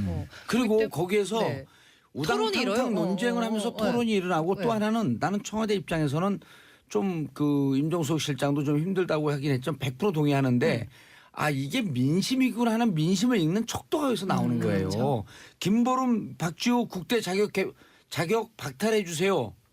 이렇게 얘기를 했지만 그 자격 박탈 청와대가 못하는 거 알고 있거든요. 그러나 이 정도로 우리가 분노하고 있습니다. 그리고 그 분노의 근원은 어린 아이들까지 편가르게 하고 있었던 어른들, 잘못된 어른들 빙상연맹에 문제가 있습니다라고 하는 쪽으로 얘가 쭉 흘러가는 그렇죠. 아주 건전한 수기민주주의가 이루어지고 네. 있는 거예요. 네. 그리고 우리 사회의 뭔가 금메달 지상주의 예. 이런 부분에 대한 반성도 있고요. 그 맞아요. 와중에는. 이번에 금메달 몇 개 딴지 계산하는 사람은 이명박근혜 지지파예요. 어머 이거 왜 바로 그것도 왜 좀- 너무 갔어요. 너무 왜냐면 가신 것 같은데. 이거 숫자 센서는 하나도 없거든. 아니 저도 지금 금메달 몇 개 땄지? 금운동 옛날 다 알아요. 금운동 합친 건 알아요. 저 18개 아닌가? 아닌가? 18개보다는 좀 덜한 거 아닌가요? 더 되지 않나? 거잖아. 그래도 그러니까 우리 너무 메달에 둔감해졌어요. 그럼요. 아니 그러니까 그게 오히려 더 여유로워졌고요. 네. 청와대 게시판 관리자를 저는 좀 이렇게 유머러스하고 좀 퉁치고 받아칠 수 있는 분은 네. 좀 백악관에 영화 스타워즈에 나오는 데스스타를 만들어 달라는 청원이 10만 건 넘어서 네. 실제로 그 응답을 해줬거든요. 백악관에서 예산 편성을 한 거예요. 계산기를 뚫어봤더니 현재 미국 예산으로는 만들기가 너무 어렵다는 걸 정확하게 구체적인 권한을 근거를 가지고 딱 답을 해줬어요. 그러니까 올린 청원자들도 여기는 할 말이 없는 거고 또 보는 사람들도 재밌고 좀 약간 우리도 좀 여유를 찾았으면 좋겠어요. 네. 근데 이렇게 약간 여유를 찾아서 약간 농담식으로 대응하다가 또 일종의 정쟁의 도구로 또 공격할 수 아니 있기 그건 때문에 어쩔 수 감내해야죠. 아니 이게. 예를 들어 아직까지. 김보름 박지호 국대 자격을 박탈해 주세요. 그러면은 평창 올림픽 끝나면 국대 자격 자동 소멸됩니다. 그닥 재밌는 답변은 아니네요. 그래요? 네. 미안해요. 냉 네. 이건 재밌었어요. 뭐요? 지금 태도. 아, 냉. 예. 냉면. 또 쓰러지셨어요. 아 그래서 국회의원 최저시급 줘라. 이거는 예. 정말 그 다른 정치 기사 댓글에서도 엄청 많이 본 것 중에 여러분, 하나거든요. 지역을 다녀보면 절대적인 지지를 받는 청원입니다. 100이면 100명이 다 어. 저한테 물어봐요. 그거 찬성하십니까? 이렇게. 야 근데 최저시급하면 너무 가혹하다. 그래서 그치? 지금 얼마나 받고 지금 받는 게 제가 한번 가져왔는데요. 국회의원 한 분이 가져가는 연봉이 상여금 포함해서 1억 3,796만 1,920원. 이거 세 전이죠. 예, 네. 월평균 1,149만 6,820원인데요. 이것만 받으시는 건 아니고 이거는 물론 이제 그냥 월급이 아니라 뭐 입법활동비, 수당, 관리 업무 수당, 명절 휴가비 이런 걸 다 넣었을 때 이렇게 되는 거고 이제 의정활동 경비라는 거 있잖아요. 네. 그게 뭐 사무실 차량 유류대 이런 거 유지비로 한 925만 951만 8,690원. 그러니까 전부 다 합치면 두 개를 합치면 2억 3천만 원 가량을 받으신대요. 근데 여기에 또 가족 수당 같은 게 나가는 거예요. 학비 수당. 그래서 실제로는 경우에 따라 더 많이 받으실 수도 있다고 하니까 평균적으로는 2억 3천 생각하시면 될 것 같습니다. 맞나요? 근데 이건 팩트를 말씀드려야 네, 되는데 팩트인데. 이 2억 3천이 다 집에 가져가는 월급이 아니에요. 근데 집에 가져가신 분도 계셨잖아요. 아 그건 법으로 처벌할 수 없어서 그렇지 처벌당해야 돼요. 그러니까 예를 들면 사무실 운영비 사무실 운영에 써야만 돼요. 그리고 어떤 건 쿠폰 가치도 나와요. 그다음에 차량 유지비 이거는 차량 유지비도 차량 유지에 쓰지 않고 가져간다면 그건 편법을 한 거예요. 차량 유류 때 이거 기억나시죠? 그렇죠. 어떤 사람이 막 예, 영수증 막 하루에 뭐 기름을 몇 번 넣고 막 이래가지고 주소를 문제된 여기저기 거. 막 투어 다니신 분들 예, 그런 거 다 편법이고요. 그런 일을 국회의원이 해서는 안 되죠. 여기에 항목상 있는 대로만 쓰면요. 그 문제 없어요. 그리고 그렇게 그 과도하지 않아요. 사실은 그럴 것 네. 같아요. 워낙 하시는 예를 일들도 들어 많고. 정책연구비나 뭐 이런 등등이 있거든요. 이것도 정책연구한다면서 다른 편법으로 다른 데 쓰는 의원들이 꽤 많아요. 아니 그런 것만 하지 않으면 돼요. 이런 네. 청원의 근본적인 문제 의식은 국회의원들이 일을 안 한다라는 맞아요. 거잖아요. 하는 의원들 만약에 일을 제대로 했으면 아니 돈을 더 줘서라도 더 의정 활동을 열심히 해라라고 하지 않겠어요? 그러니까 지금 일하신 걸 얘기했는데요. 세비 기준으로 일을 얼마나 잘하는지를 또 모 연구센터에서 비교를 해봤더니 비교 가능한 나라 27개 국가에서 자랑스럽게도 26번째로 일을 잘하신다라고. 갑자기 궁금해지네. 받는- 27번째 누군가. 그러게요. 하여튼 받는 급여에 비해서는 그 정도 수지를 나타냈다고 합니다. 그러니까 이제 국회가 개혁해야 돼요. 이건 맞고요. 예를 들면 봉도사님처럼 열심히 일하잖아요. 그럼 국회는 정파적인 장이기 때문에 예를 들면 다른 정파의 표적이 돼요. 그래서 이렇게 계속 고생을 해야 되는 거예요. 그래서 초선 때는 정말 의욕적으로 열심히 출발을 했다가 그 국회의 분위기 자체가 모난돌이 징 맞는 분위기가 있어요. 예. 정. 모난돌이 정 예, 정 맞는 분위기가 있어요. 모든 건 정이 들어가요. 정봉주. 그래서 저는 그런 문화부터 빨리 없어져야 예. 될 것 같아요. 그러니까 열심히 일하는 분위기로. 김윤준이 국회의원 특혜는 너무 많아요. 김명님 사무실 같이 써요. 왜 개별 사무실 비서들이 필요한가요? 이게 분노들이 많아요. 네. 그 일만 열심히 하면 이런 분노가 생길 네. 이유가 없을 텐데. 근데 맞아요. 저는 그 저의 수석 보좌관이 너무 일을 많이 해서 뇌경색이 왔어요. 열심히 일하는 예. 의원들도 많이 있습니다. 예, 알겠습니다. 세 분 인사하시고요. 네, 네, 고맙습니다. 감사합니다. 고맙습니다. 저는 이제 이 세 분 오늘 마지막으로 뵙니다. 이번 주까지니까요. 아쉬워요. 예, 저는 광고 듣고 4부 미신타파로 돌아옵니다. 채널 고정. 쏘쏘쏘쏘.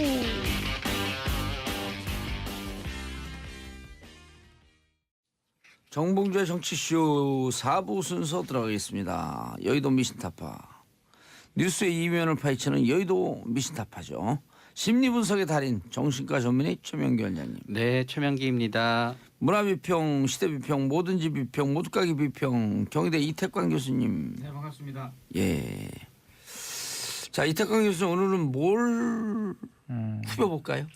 많은 분들의 관심사입니다. 우리 이명박 전 대통령이 지금 소환을 앞두고 있는데요. 2월 말 아니면 3월 초에 지금 소환이 될 것이다. 소문이 지금 파다하죠. 그래서 MB 심리 지금 이명박 전 대통령이 무슨 마음을 먹고 있을까? 몇몇 지금 그것을 분석할 만한 근거를 본인 스스로가 줬죠, 그죠? 그 한번 뇌구조를 분석해 보자. 이게 오늘 하고 싶은 이야기죠. 이 천안함 기념관을 갑자기 이명박 전 대통령이 지금 방문을 했어요. 그래가지고 뭐 말을 많이 남겼죠 지금. 그리고 갑자기 이제 원래는 이분이 보수라고 우리가 지칭되는 세력들과 그렇게 가까운 그런 이미지를 주지 않으려고 노력을 했는데 지금 이제 소환을 앞둔 뒤에 행보가 굉장히 이제 그런 지금 우리가 알고 있는 그런 보수층과 본인을 동일시하려고 하는 그런 모습들을 많이 보이고 있죠. 이제 그 심리가 뭐냐 뭐 이런 얘기를 좀 해보고 싶네요. 지금 MB가 그 정치적으로 위기에 몰렸을 때 이용한 어떤 그 보수적인 주제가 두 개가 있었는데요. 하나는 이제 천안함 폭침이었던 것 같아요. 그렇기 때문에 본인의 입장에서는 천안함 폭침이 자신의 입장에서는 그거를 갖다 그래도 어떤 의미에서 수습했다는 게 본인의 커다란 그 업적으로 본인은 기억하고 있을 거예요. 본인 자신의 입장에서는. 그 다음에 이제 MB가 막판에 인기가 떨어졌을 때 사용한 이슈가 다 잊어먹거니 독도였어요. 독도에 간 최초의 우리나라 대통령이다. 그렇기 때문에 천안함 폭침 주범이 왔다는 걸 통해서 본인의 입장에서는 일정 부분 그거를 갖다 정치적으로 이용해 보려고 하는 마음도 있고 또 본인의 어떤 대통령이 했었을 때 자신의 생각에는 자신이 넘겼던 금융위기와 더불어서 천안함 폭침 위기를 갖다 다시 한번 봄으로 인해서 스스로 나도 그래도 대통령이었어라고 생각하고 싶은 마음도 일부분은 있을 것 같아요. 예. 그러니까 이제 MB가 이런 말을 남겼습니다. 천안함 폭침 주범에게 국빈 대접하는 현실이 부끄럽다. 나라 현실이 부끄럽다. 뭐 그런 이야기를 했는데요. 뭐 이제 김영철의 방안을 두고 이제 이야기를 한 것 같습니다. 바꿔 말하면은 부적절하지만 천안함 폭침에서 산화한 용사들과 자기를 동일시하는 거예요. 네. 그래가지고 자기도 현재 몰락해도 되게 힘들거든요. 예. 천안함에서 폭침당하고 그 고통을 겪으면서 그 비극적인 현실이 됐었던 듯이 본인도 조금 지금 비극적이 되다가 보니까 오호. 막 이렇게 동일시하면 안 되긴 하지만 본인은 동일시하는 거예요. 그래서 천안함 시행자들과 네, 그래서 나도 뭔가 애국적으로 나라를 잘 보려고 했는데 잘하다가 잘못된 조금 꼬투리 갖고 나를 이렇게 하는 거야. 사실 나도 되게 열심히 했는데 알아봐주는 사람이 너무 서러워. 그 나도 많은 돈을 애국자야. 그 많은 돈을 어디 갔고요? 그러니까 그건 다 생각 안 하는 거죠.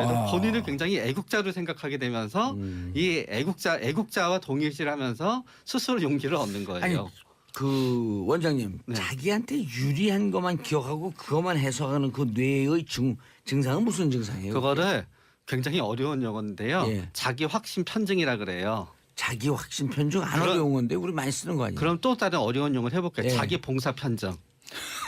자기 확증, 그거보단 자기 봉사 편증이 더 어려워요. 자기 봉사 편중. 사람은 예. 자신의 자존감을 유지하기 위해서 스스로 자기한테 봉사하도록 기억이나 판단을 왜곡하는 거예요. 그러니까 이게 자기 봉사 편증이 꼭 나쁜 건 아니거든요. 어렸을 때 아버지 어머니가 막 야단칠 때 보면 화풀이로 야단칠 때도 있잖아요. 그럼 애들은 그때 생각해요. 아우 난 잘못한 게 없는데 억울해야지 자기가 심리적으로 서바이벌 할 수 있거든요.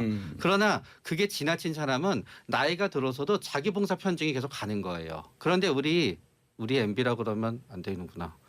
어쨌든 이명박 대통령은 본인이 항상 얘기한 게 난 너무 어려웠어, 난 너무 괴로웠어, 난 너무 가난했어, 난 너무 힘들었어라고 얘기하잖아요. 예. 그렇기 때문에 그 괴롭고 힘들었을 때는 이명박 대통령의 자기봉사 편증이 굉장히 유효한 도구였던 거예요. 네? 남들이 다 욕해도 난 내 길을 올바로 가고 있어. 그러나 충분히 성공한 후에 본인을 자성해야 되는 면에 있어서는 자기봉사 편증이 지금은 본인의 자성과 본인의 성찰과 본인의 변화를 막는 커다란 걸림돌이 되고 있는 거예요. 그런데 그 지금 막 불안해고 그러진 않을까요? 불안하죠. 불안하고 금방 이제 최 원장님 말씀하셨지만 예. 본인을 왜 이제 사륙 용사 천안함 때 희생된 그 사륙 용사와 본인을 동일시하는가? 동의하는데 동의해요? 동의는 하지 않습니다. 그러니까 그 보면 이런 페이스북에다 본인을 이렇게 썼더라고요. 그럼 지금 그 최명규 원장님이 얘기한 거 동의하지 않는다는 아니 그러니까 거? 이명박 전 대통령이 그렇게 생각하는 것에 별로 동의하지 않는다고요. 생각하지 않는 그러니까 거에 최 대해서. 원장님 말씀에 저는 동의를 하고요. 그러니까 이런 말을 써놨어요. 페이스북에다가 지금도 가시면 보실 수 있는데 대한민국을 지키다 꽃다운 청춘을 바친 사륙 용사가 생각나 오늘 평택 천안함 기념관을 다녀왔습니다. 라고 썼어요. 다녀왔다 그 일기처럼 쓴 거죠.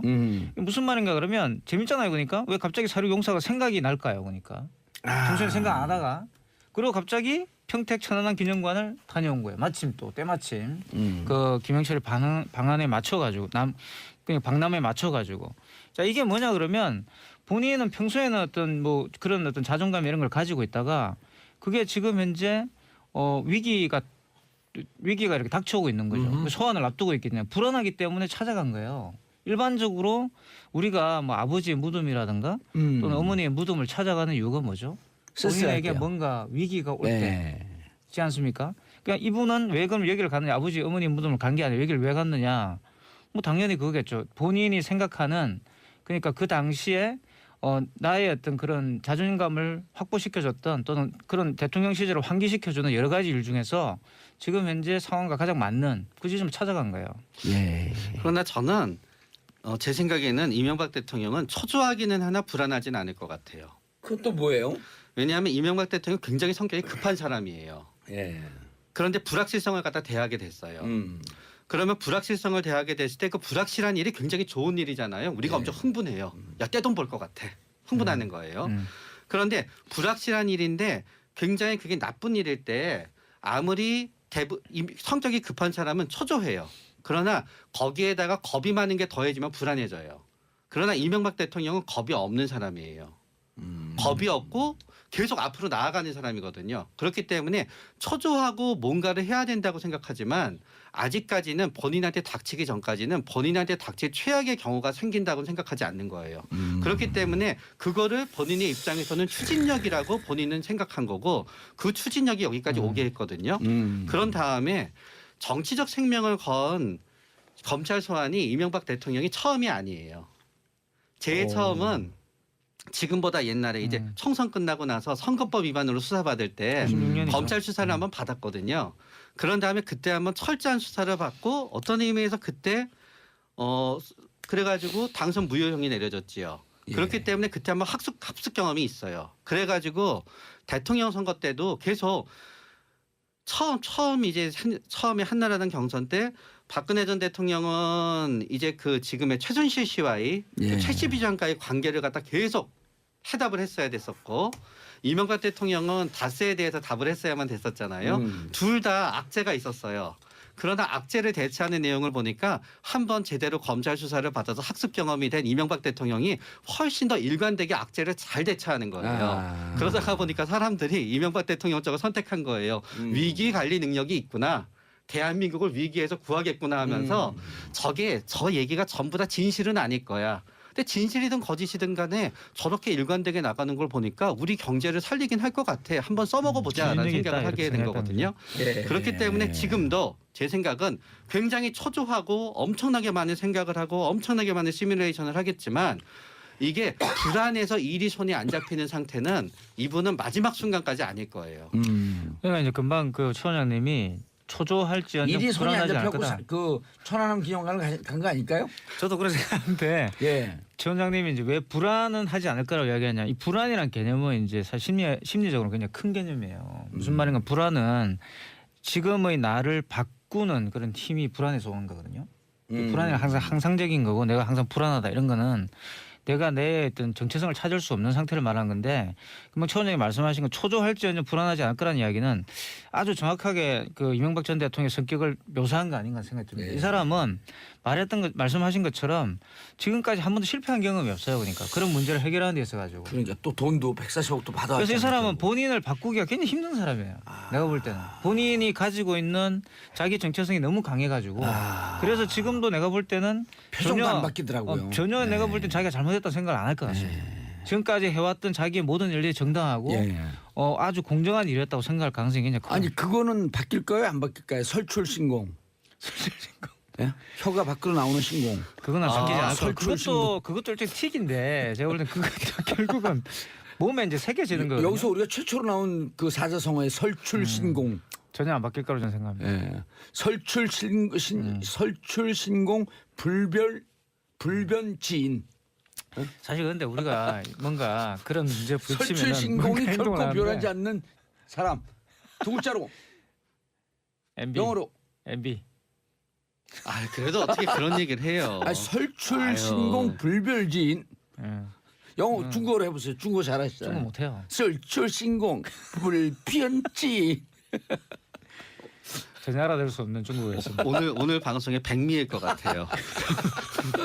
백민의 쌀이 백가만이 맞다는 거예요. 아니 하얀 눈썹도 백미예요. 아 그래요? 저 눈 허해졌어요.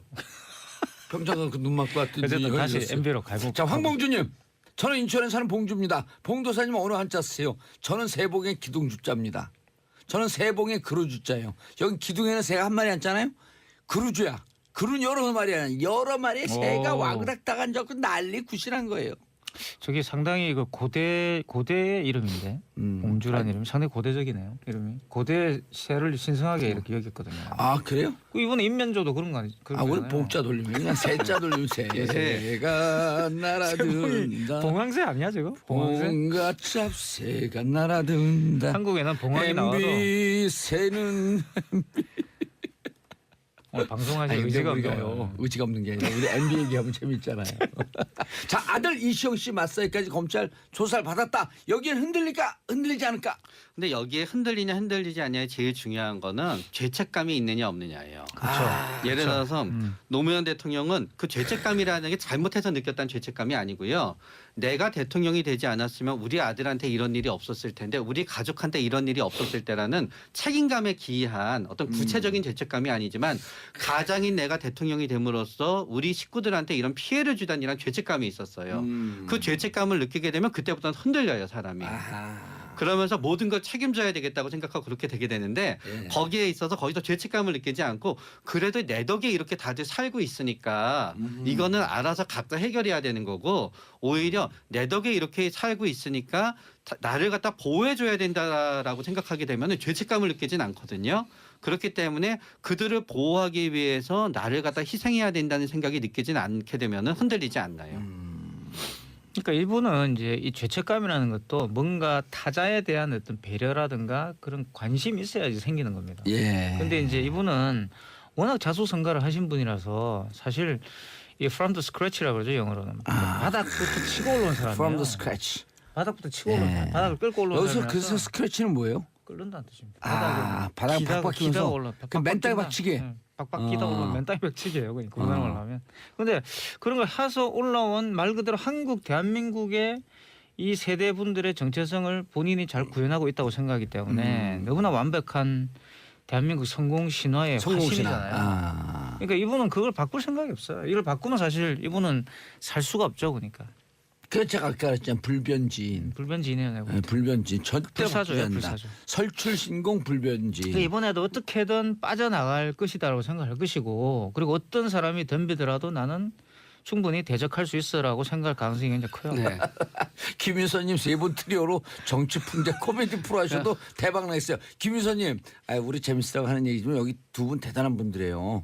여기 그 누구죠? 이태광 이쪽 이태광 교수. 요게 최명기 원장이구나. 네, 제가 최명기입니다. 제가 이태광. 최명기 원장이 강남의 유명한 심리 상담사예요. 그리고 강남의 모든 수험생들의 컨설팅을 여기서 맡아서 해요. 그럼 역시. 돈은 대박이냐? 대박은 아니에요. 1인 병원이에요. 간호사 있어요 없어요? 없어요. 상담실이니까. 근데 이태강 교수는 운동권 출신으로 아주 드물게 경희대 정교수가 된 분이에요.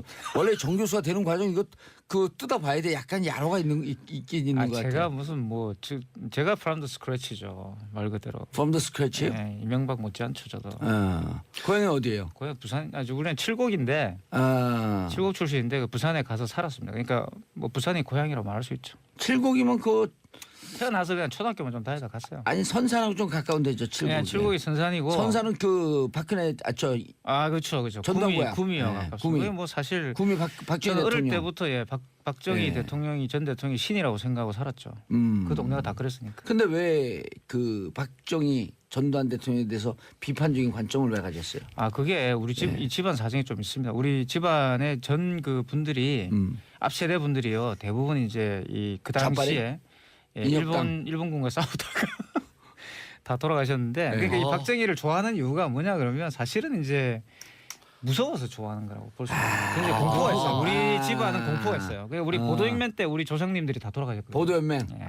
그래서 어떤 공포가 있습니다. 보도연맹 역사에 대한 사건 공포. 뭔지 알죠? 네. 네. 공산당임을 자인을 하게 되면 살려주겠다. 그리고 네. 자인하게 되면 다 죽여버린 거예요. 맞아요. 6.25 때 다 돌아가셨는데 그 글깨나 아시는 분이 다 돌아가셔가지고 그 다음 전쟁이 끝난 뒤에 제사를 지내는데 글을 이 지문 쓰실 분이 없었다 그러더라고요. 그거라고. 불리한 우리 현대사다. 현대 그래서 역사다. 제사를 우리는 뭐 같은 날에 지내죠. 보도연맹 사건 이런 건 영화로 한번 나와야 돼요. 그렇죠. 그게 지금까지는 많이 밝혀지고 있지만 네. 얼마 전에도 뭐 그것이 알고 싶다에 나왔죠. 그죠? 너무 아픈 우리 그런- 그 분단 조국의 네. 현실이에요. 그러니까 김영철 이런 사람도 오면 너 왜 천안함 그 배우 어쩌고저쩌고 이렇게 비판도 하지만 이런 비극을 끝내기 위해서 적과도 손을 잡고 빨리 평화로 가야 되는 거 아니에요. 빨리 평화 협정을 해가지고 이런 문제를 다 밝혀낸 사실 뭐 굉장히 숨겨진 범죄들이 많이 있습니다. 전쟁 범죄들이. 그렇죠. 찾아내야 되죠 그런 걸. 자 마지막으로 측근들이 불리한 진술 쏟아내는데 마지막에 아들은 간데 아들은 불리한 진술 쏟아내지 않았어요. 다 배신했는데 아들만 배신하지 않았어. 아들 이시영 다 쓴 아버지 거다. 아니 아버지 게 아니다. 네? 아버지 게 아니다 그랬어요. 다 이렇게 불리한 진술 쏟아낼 때 보통 사람들이 이 배신감 때문에 고통스러울 것인데 MB의 심리는 도대체 어떨 것인가. 저는 대안을 찾기 위해서 계속 노력할 것 같아요. 그러니까 예를 들어서 이 MB의 성격은 뒤를 보지 않아요. 아무리 하늘이 무너져도 솟아날 구멍이 있다. 그 솟아날 구멍을 찾는 중이다. 네, 앞만 보고 가거든요. 그 구멍은 또 쥐들이 잘 쳤잖아요. 그렇죠. 예. 그거는 좀 인신공격인 것 같고. 왜요? 이거 팩트를 얘기한 거 그분하고 전혀 관계 없는 내용이에요. 그렇죠. 팩트예요, 팩트. 근데 어쨌든 저는 MB는 쥐인간입니다. 그러니까. 네? 프로이트가 쥐인간이라는 말을 하는데 이 쥐인간이 뭐 쥐라는 뜻이 아니고 비하하는 건 아니죠. 네, 쥐라는 네. 뜻은 아니고요. 그런 심리를 갖고 있는. 아버지에 대한 강박, 아버지에 대한 어떤 강박이 그러니까 심한 사람이에요. 우리가 배트맨 영화 보잖아요. 네. 그 배트맨 영화가 프로이트의 쥐인간을 이제 그 보여준 거죠. 컴플렉스를 갖다 영화를 만든 거예요. 그렇기 때문에 주인간에 상징한 거예요. 그러면 그게? 꿈에 그 이제 쥐가 나타나는 그러니까- 거예요, 계속. 그러니까 어떤 사람이 너무 쥐를 무서워해요. 그래가지고 왜 그렇게 쥐를 무서워하는 프로이드가 분석해서 프로이드의 4가지 주명한 소재간이 늑대인간, 쥐인간 그래가지고 있어요. 그래서 그거를 갖고 배트맨도 일종의 된 거. 걔가 쥐를 처음에 박쥐를 무서워하다가 예. 박쥐에 대한 두려움을 극복하기 위해서 자기가 박쥐가 되는 게 배트맨의 나도 프로이트 심리학을 정신과적 되게 스토리거든요. 열심히 봤는데. 그래서 측근들이 아무리 MB를 배신해도 이 MB는 절대 그런 느낌을 가지지 않을 거예요. 왜냐하면 본인은 이제 아버지에 대한 충성 이런 걸 갖고 있다고 생각. 아버지의 뜻에 따라서 자기는 성공했고 그런 일을 했고 여러 가지 이야기할 건데 측근은 별로 중요하지 않습니다. 예. 자, 두 분 이태광 교수님, 최민기 원장님 수고하셨습니다. 감사합니다. 자, 오늘 끝입니다. 다음 주에 또 저는 이제 안 옵니다. 오늘 도사님도 수고 많이 하셨습니다. 예. 감사했어요. 예. 1년 넘게 진짜 측근들은 왜 MB를 감사합니다. 배신했을까라고 하는 궁금증을 가지면서 두 분이 인사했고 끝곡으로 로버트 파머 Bad Case of Loving You 친구의 OST였었죠. 들으면서 저는 마치겠습니다. 평화로 가는 대한민국 국민 여러분 감사합니다. 땡큐 피스 코리아.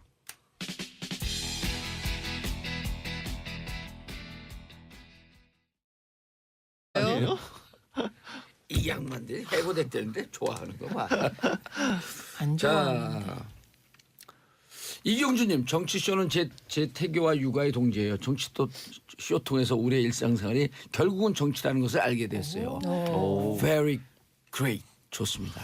정치적으로 모든- 태교를 하셨어요. 아, 그러면 그 모든 아이는 정치예요. 그 아이는 뭐가 될 왜 갑자기 정치신동. 걱정이 되지? 아니 정치신동. 왜요? 아니 그 아이는 대통령이 되는 거죠.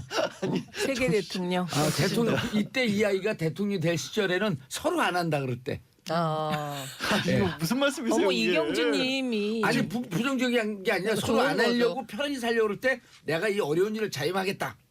이렇게 하고 대통령이 되는. 좋은 말씀이신 거예요. 이경주님 나중에 저희들 잘 부탁해요. 예. 아니 양언니 이마가 예뻐. 그래. 김선미님 양언니 이마가 예뻐요. 예. 오늘 제가 좀 많이 뒤집어졌네요. 아니 번쩍번쩍하지만 저기 뭐 이마에 뭐 이물질을 넣은 성형을 한 건 아닙니다. 아무것도 없습니다. 예. 타고난. 예. 어떻게 하면 저렇게 녹용이 많이 반짝일까? 녹용을 많이 드시면 돼요. 예, 부친께서 한의사시잖아요. 어렸을 때부터 녹용을 이거 그 사슴이 아니라 뭐지? 첫 번째 뉴스 하시죠. 인삼을 잘라갖고 깍두기를 드시고. 제가 그냥 할까요? 예, 네, 그렇게 네, 하시는 게 네. 나을 것 같아요. 자, 네. 첫 번째 뉴스 자유한국당 간만에 떨떨떨 뭉쳤다. 네, 자유한국당이 똘똘 뭉쳤을 뿐만 아니라 거리로 나섰습니다. 그리고 통일 대교를 지키며 예, 밤새 농성까지 하시고 예, 종북몰이를 했다는 비난도 있었지만 쓰레기를 많이 남기고 예, 해산했다는 소식입니다. 그 쓰레기가 굉장히 많은 분들에게 아주 인상적인 그런 장면인 진짜 것 같아요. 쓰레기를 남겨놓고 그냥 치우지 그게- 않고 그냥 갔어요?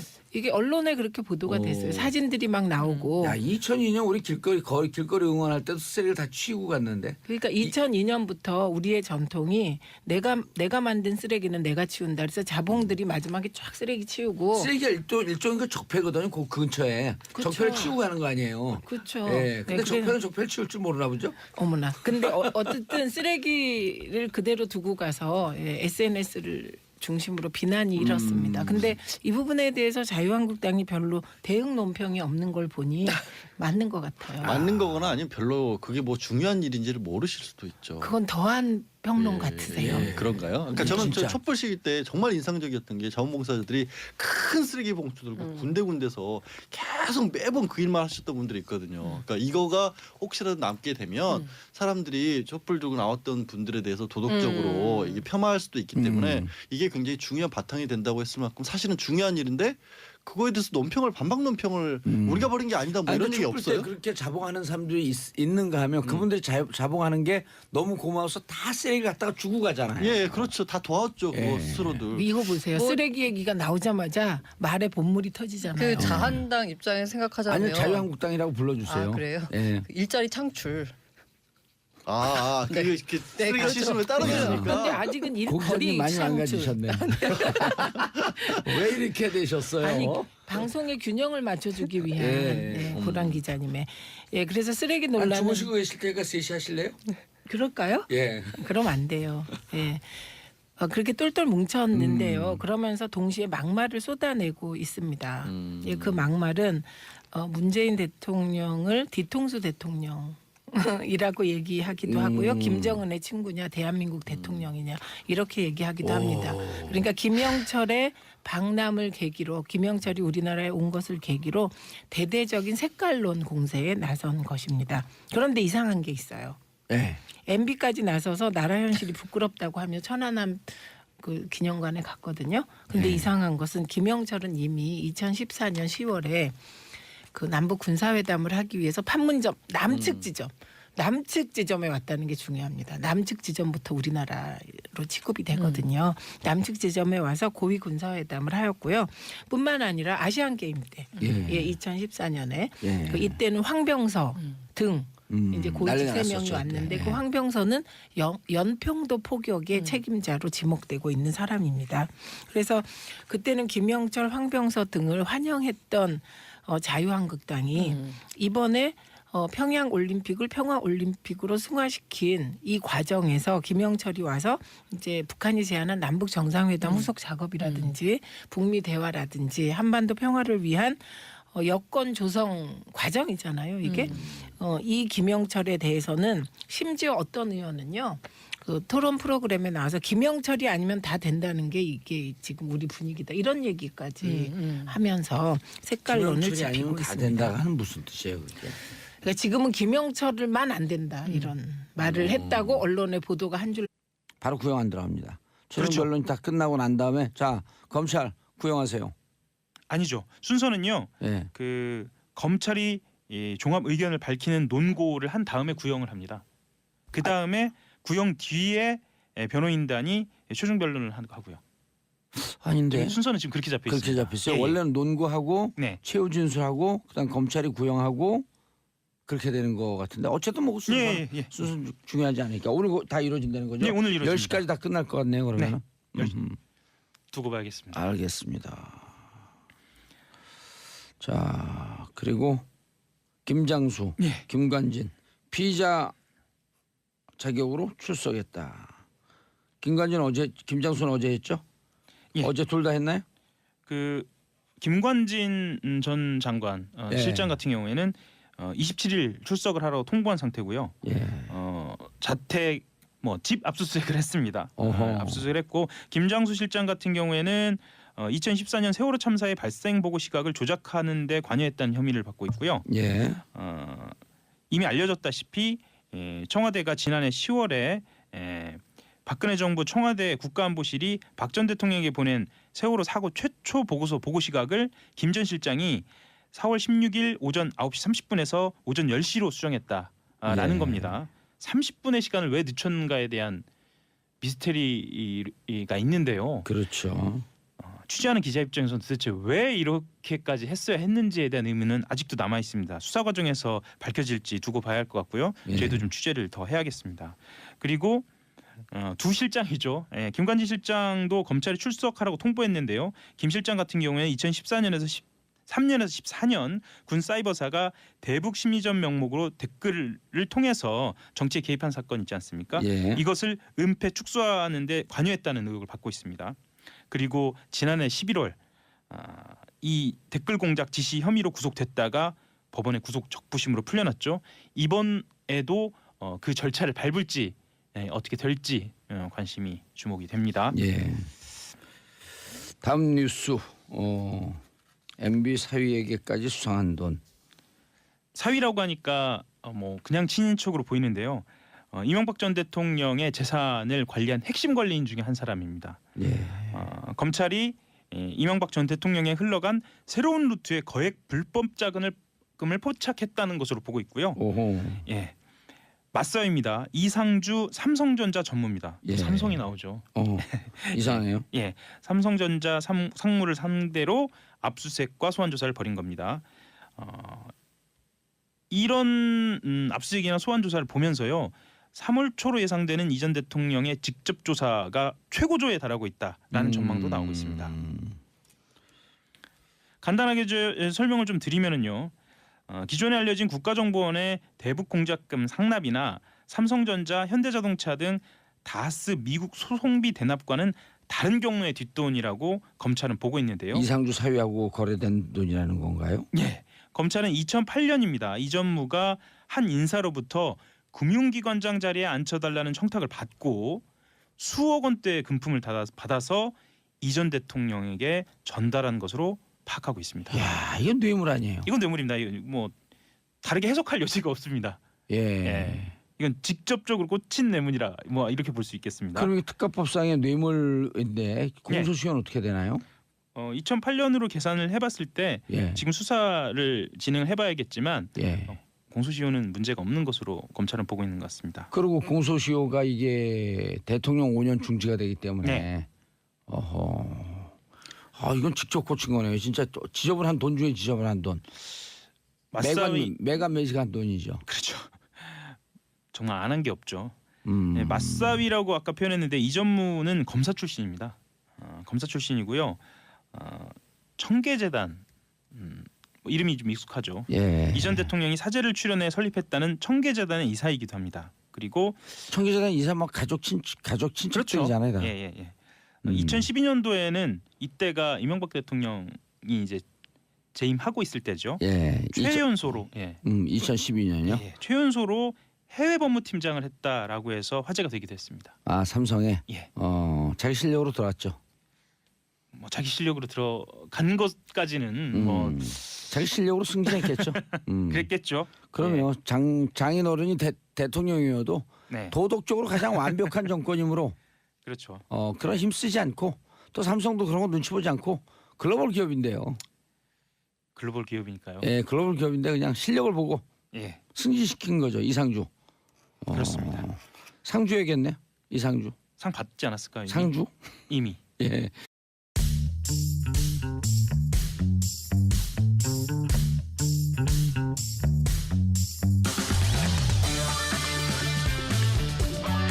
정봉주의 정치 쇼. 안녕하세요. 70억분의 1의 사나이 마성의 중독성 대체 불가. 정봉주의 정치쇼 정봉주입니다. 지금 이 시각 여러분이 가장 많이 찾아본 실시간 검색어 체크합니다. 근로시간 단축이죠. 주당 근로시간 68시간에서 52시간 단축. 여야 5년 만에 타결됐습니다. 자, 근로자들에게도 여유로운 삶을 살 수 있는 기회를 주신 스스로 찾아낸 우리 근로자 여러분들 화이팅!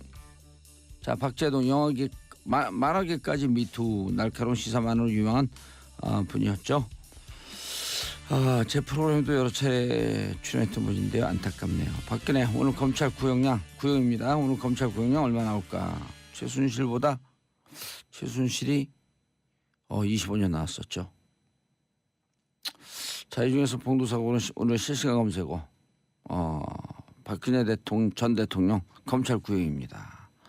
자, 첫 곡 영화 스트리트 오브 파이어 주제가죠. 스트리트 오브 파이어 주제가 Nowhere Fast 들으면서 1부 돌아오겠습니다.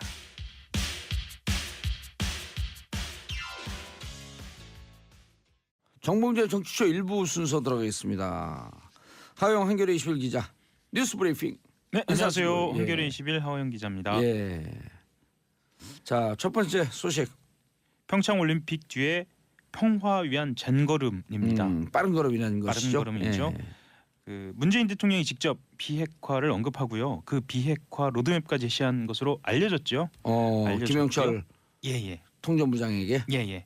어제는 정의용 청와대 국가안보실장이 직접 나서서 김영철 노동당 대남당당 부위원장과 그 로드맵에 대해서 좀 구체적으로 심도 있는 대화를 한 것으로 알려져 있습니다. 조금 이따 비핵화 로드맵에 대해서요. 예예. 예. 분위기가 언급이 돼서 관심을 좀 끄는데요. 청와대 핵심 관계자 같은 경우에는 김 부위원장이 진지하게 경청했다 이렇게 이야기하면서도요. 북측 반응이 있었는데 전달하기는 적절치 않다라고 했습니다. 북한 반응이 뭐 긍정적이다라고 보기는 좀 어렵고요. 예. 좋지 않았음을 좀 시사하는 것 같습니다.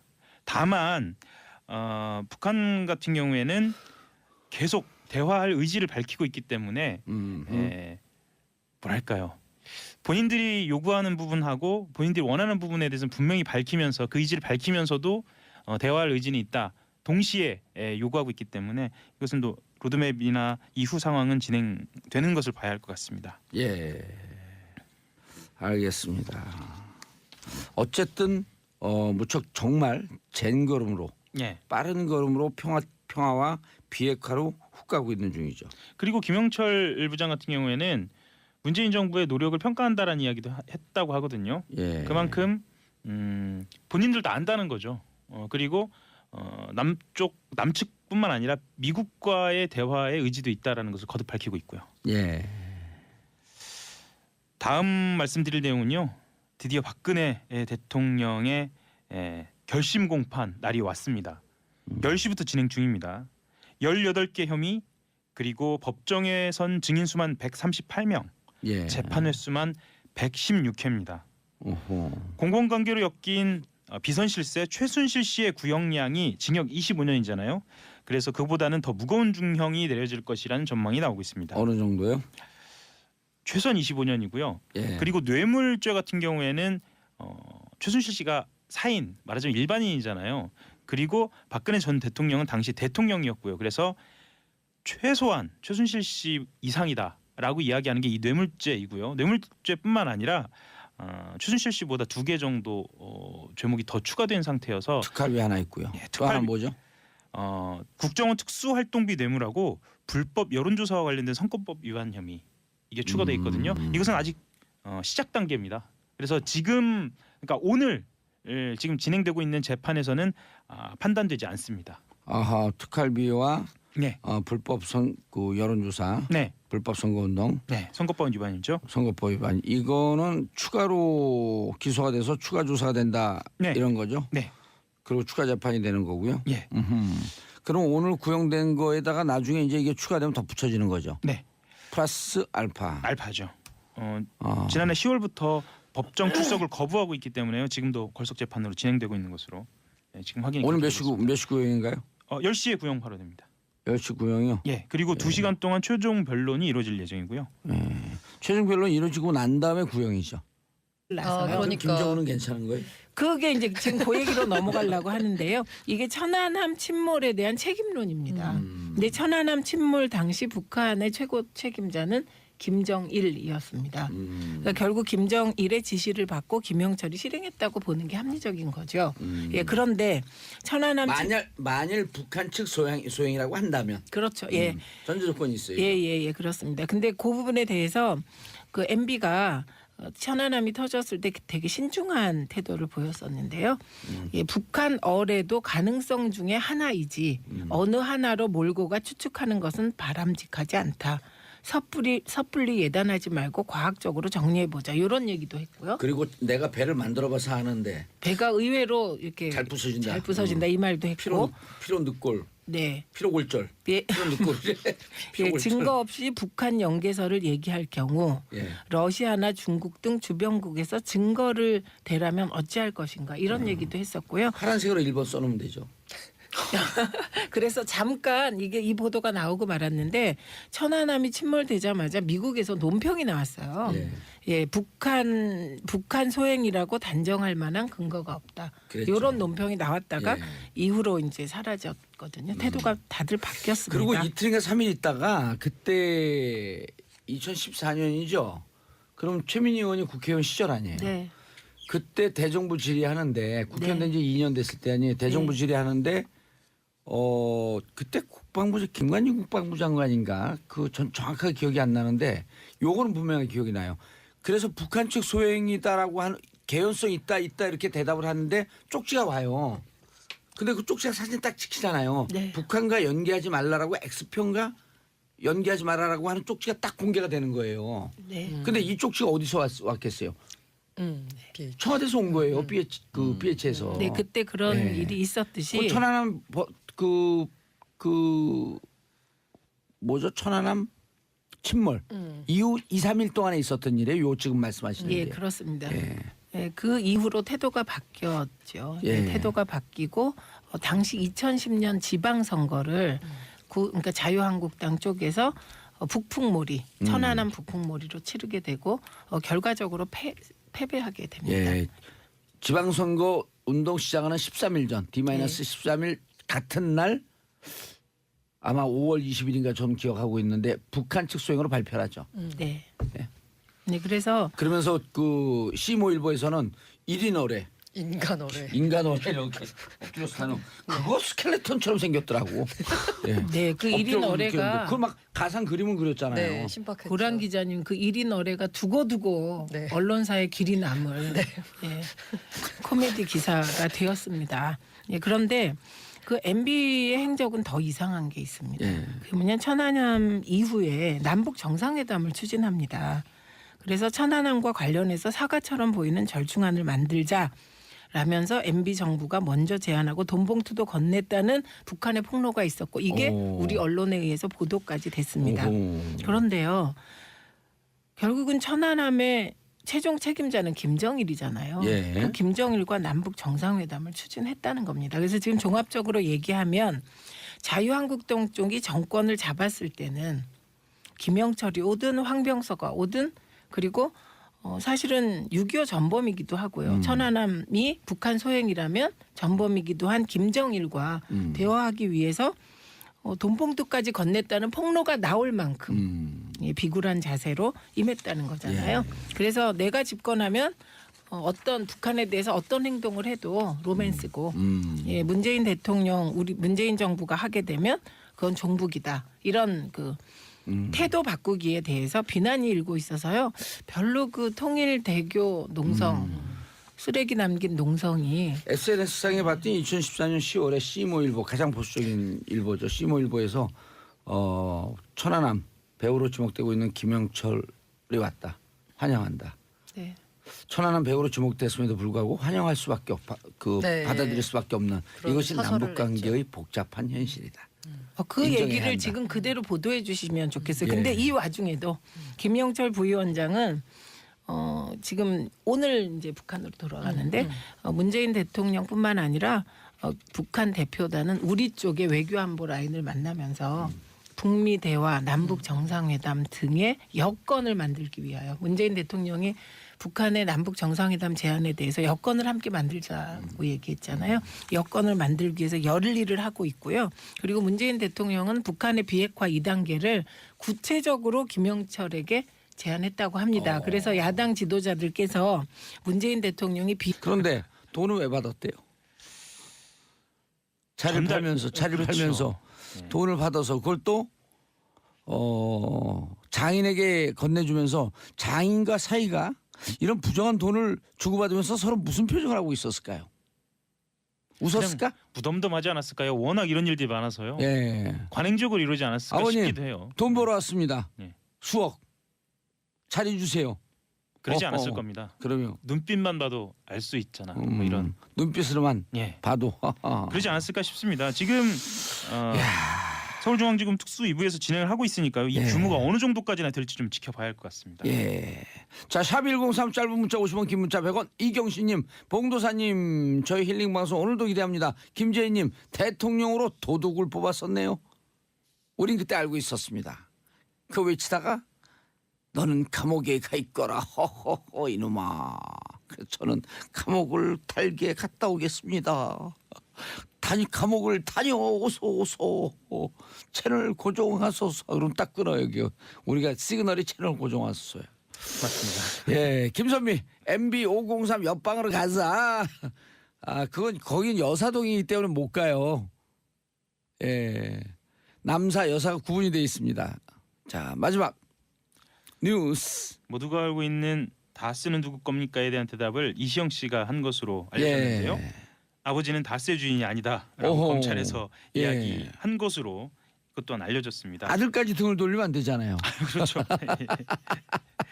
다만 검찰은 예. 이 전 대통령이 다스의 실소유주고 이시영 씨가 편법으로 승계를 받고 있다. 현재 진행형이다라는 표현인데요. 받고 있다라고 판단을 하고 있습니다. 그리고 이상은 회장, 그러니까 이명박 대통령의 형이죠. 이상은 회장이 이시영 씨에게 서울 내곡동 사저 부지 매입 자금으로 빌려준 6억 원에 대해서도 이 전 대통령의 차명제 손일 수도 있다라고 보고 추가로 수사하고 있습니다. 그런데 MB 쪽에서 20년 전이란 얘기인가요? 명의 대유자에게 4천만 원 건넸다? 예, 20년 전이에요? 20년간. 20년간. 20년간입니다. 명의 대유자. 그럼 20만 1년에 200만 원씩 건넸다는 건데. 그렇죠. 그 꼴이죠. 예. 이게 이제 입막음용 성격이 크다라고 보고 검찰이 조사 중입니다. 1년에 200만 원이에요? 그럼 한 달에 20만 원? 예, 청취자분들이 이 맥락을 설명을 드려야 할 것 같은데요. 네, MB 쪽에서 설명해 20년간 명의 대여자에게 4천만 원을 건넸다는 내용입니다. 그래서 아까 말씀하셨던 것처럼 계산을 해보면 뭐 1년에 200만 원 정도라고 이제 계산은 되는데요. 예. 이게 이제 입막음용 성격이 크다고 보고 조사 중입니다.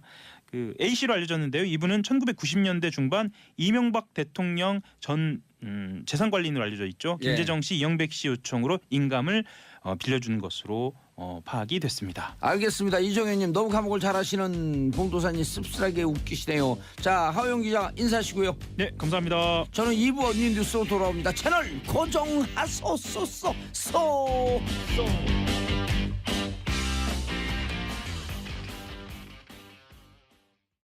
2부 언니 뉴스 여성의 시각 엄마 언니의 시선으로 뉴스를 고르고 분석해 드립니다. 언니 뉴스 세 분 나와주셨다. 이거 지금 쓴 거예요 여기. 최민희 의원님. 안녕하세요. 예. 재판은 잘 진행되고 있죠. 언젠가요? 네. 예. 잘하고 있습니다. 예. 얘기하기 곤란하시군요. 네, 재판에 관한 것은 하늘의 뜻이다. 저는 정치 재판 예, 시행자이기 있잖아요. 때문에. 예. 네. 그래서 저쪽에서 보기에는 민주당을 공격해야 하는 민주당의 대표적인 적폐. 적폐가 아니라 뭐라 그러죠? 이걸 적폐라 그러면 안 되는데 민주당의 대표적인 정체성. 내 주변에서 저를 적폐의 표적이 되었다 이렇게 얘기합니다. 정폐의 표적이 되었다. 예, 그게 맞네. 그래서 저는 미음 모 씨도 저 고발했고요. 네 등등. 미음 모 씨요? 네. 음. 고 모 씨. 저요? 고모 씨 옆에 계신 고모 씨요? 지금 소개를 안 했네요? 예. 양지열 변호사님. 예, 안녕하세요. 양지열입니다. 근데 예. 왜 어떻게 소개 안 한 줄 아냐면 노래를 안 했어. 그렇죠. 예, 양지열 변호사님. 예, 저는 빨리 넘어가시고 노래하셔야죠 이제. 예, 아니 그 제가 어떤 사람 만났더니 술자 속에서 양지열 변호사 정말 남자 목소리가 나와요. 그래. 저 이제 재미없어요 이제. 지속적으로 해야 돼요. 아니 보이는 라디오 좀 홍보하세요. 보이는 라디오요? 예. 저 보이잖아요. 그러니까, 아우 정말 여자가 예쁘게 생겼어요. 자, 거란사의 중앙일보 이 네. 노래도 이제 오늘로써 마지막입니다. 네, 안녕하세요. 고란입니다. 예, 다음 주에 저는 못 봐요. 그러게요. 아쉽습니다. 금요일로 I'll be fired. 나는 최고 될 것이다. 파이어도 그러면서 아니고 아비- 자발적 해고잖아요. 아비백인가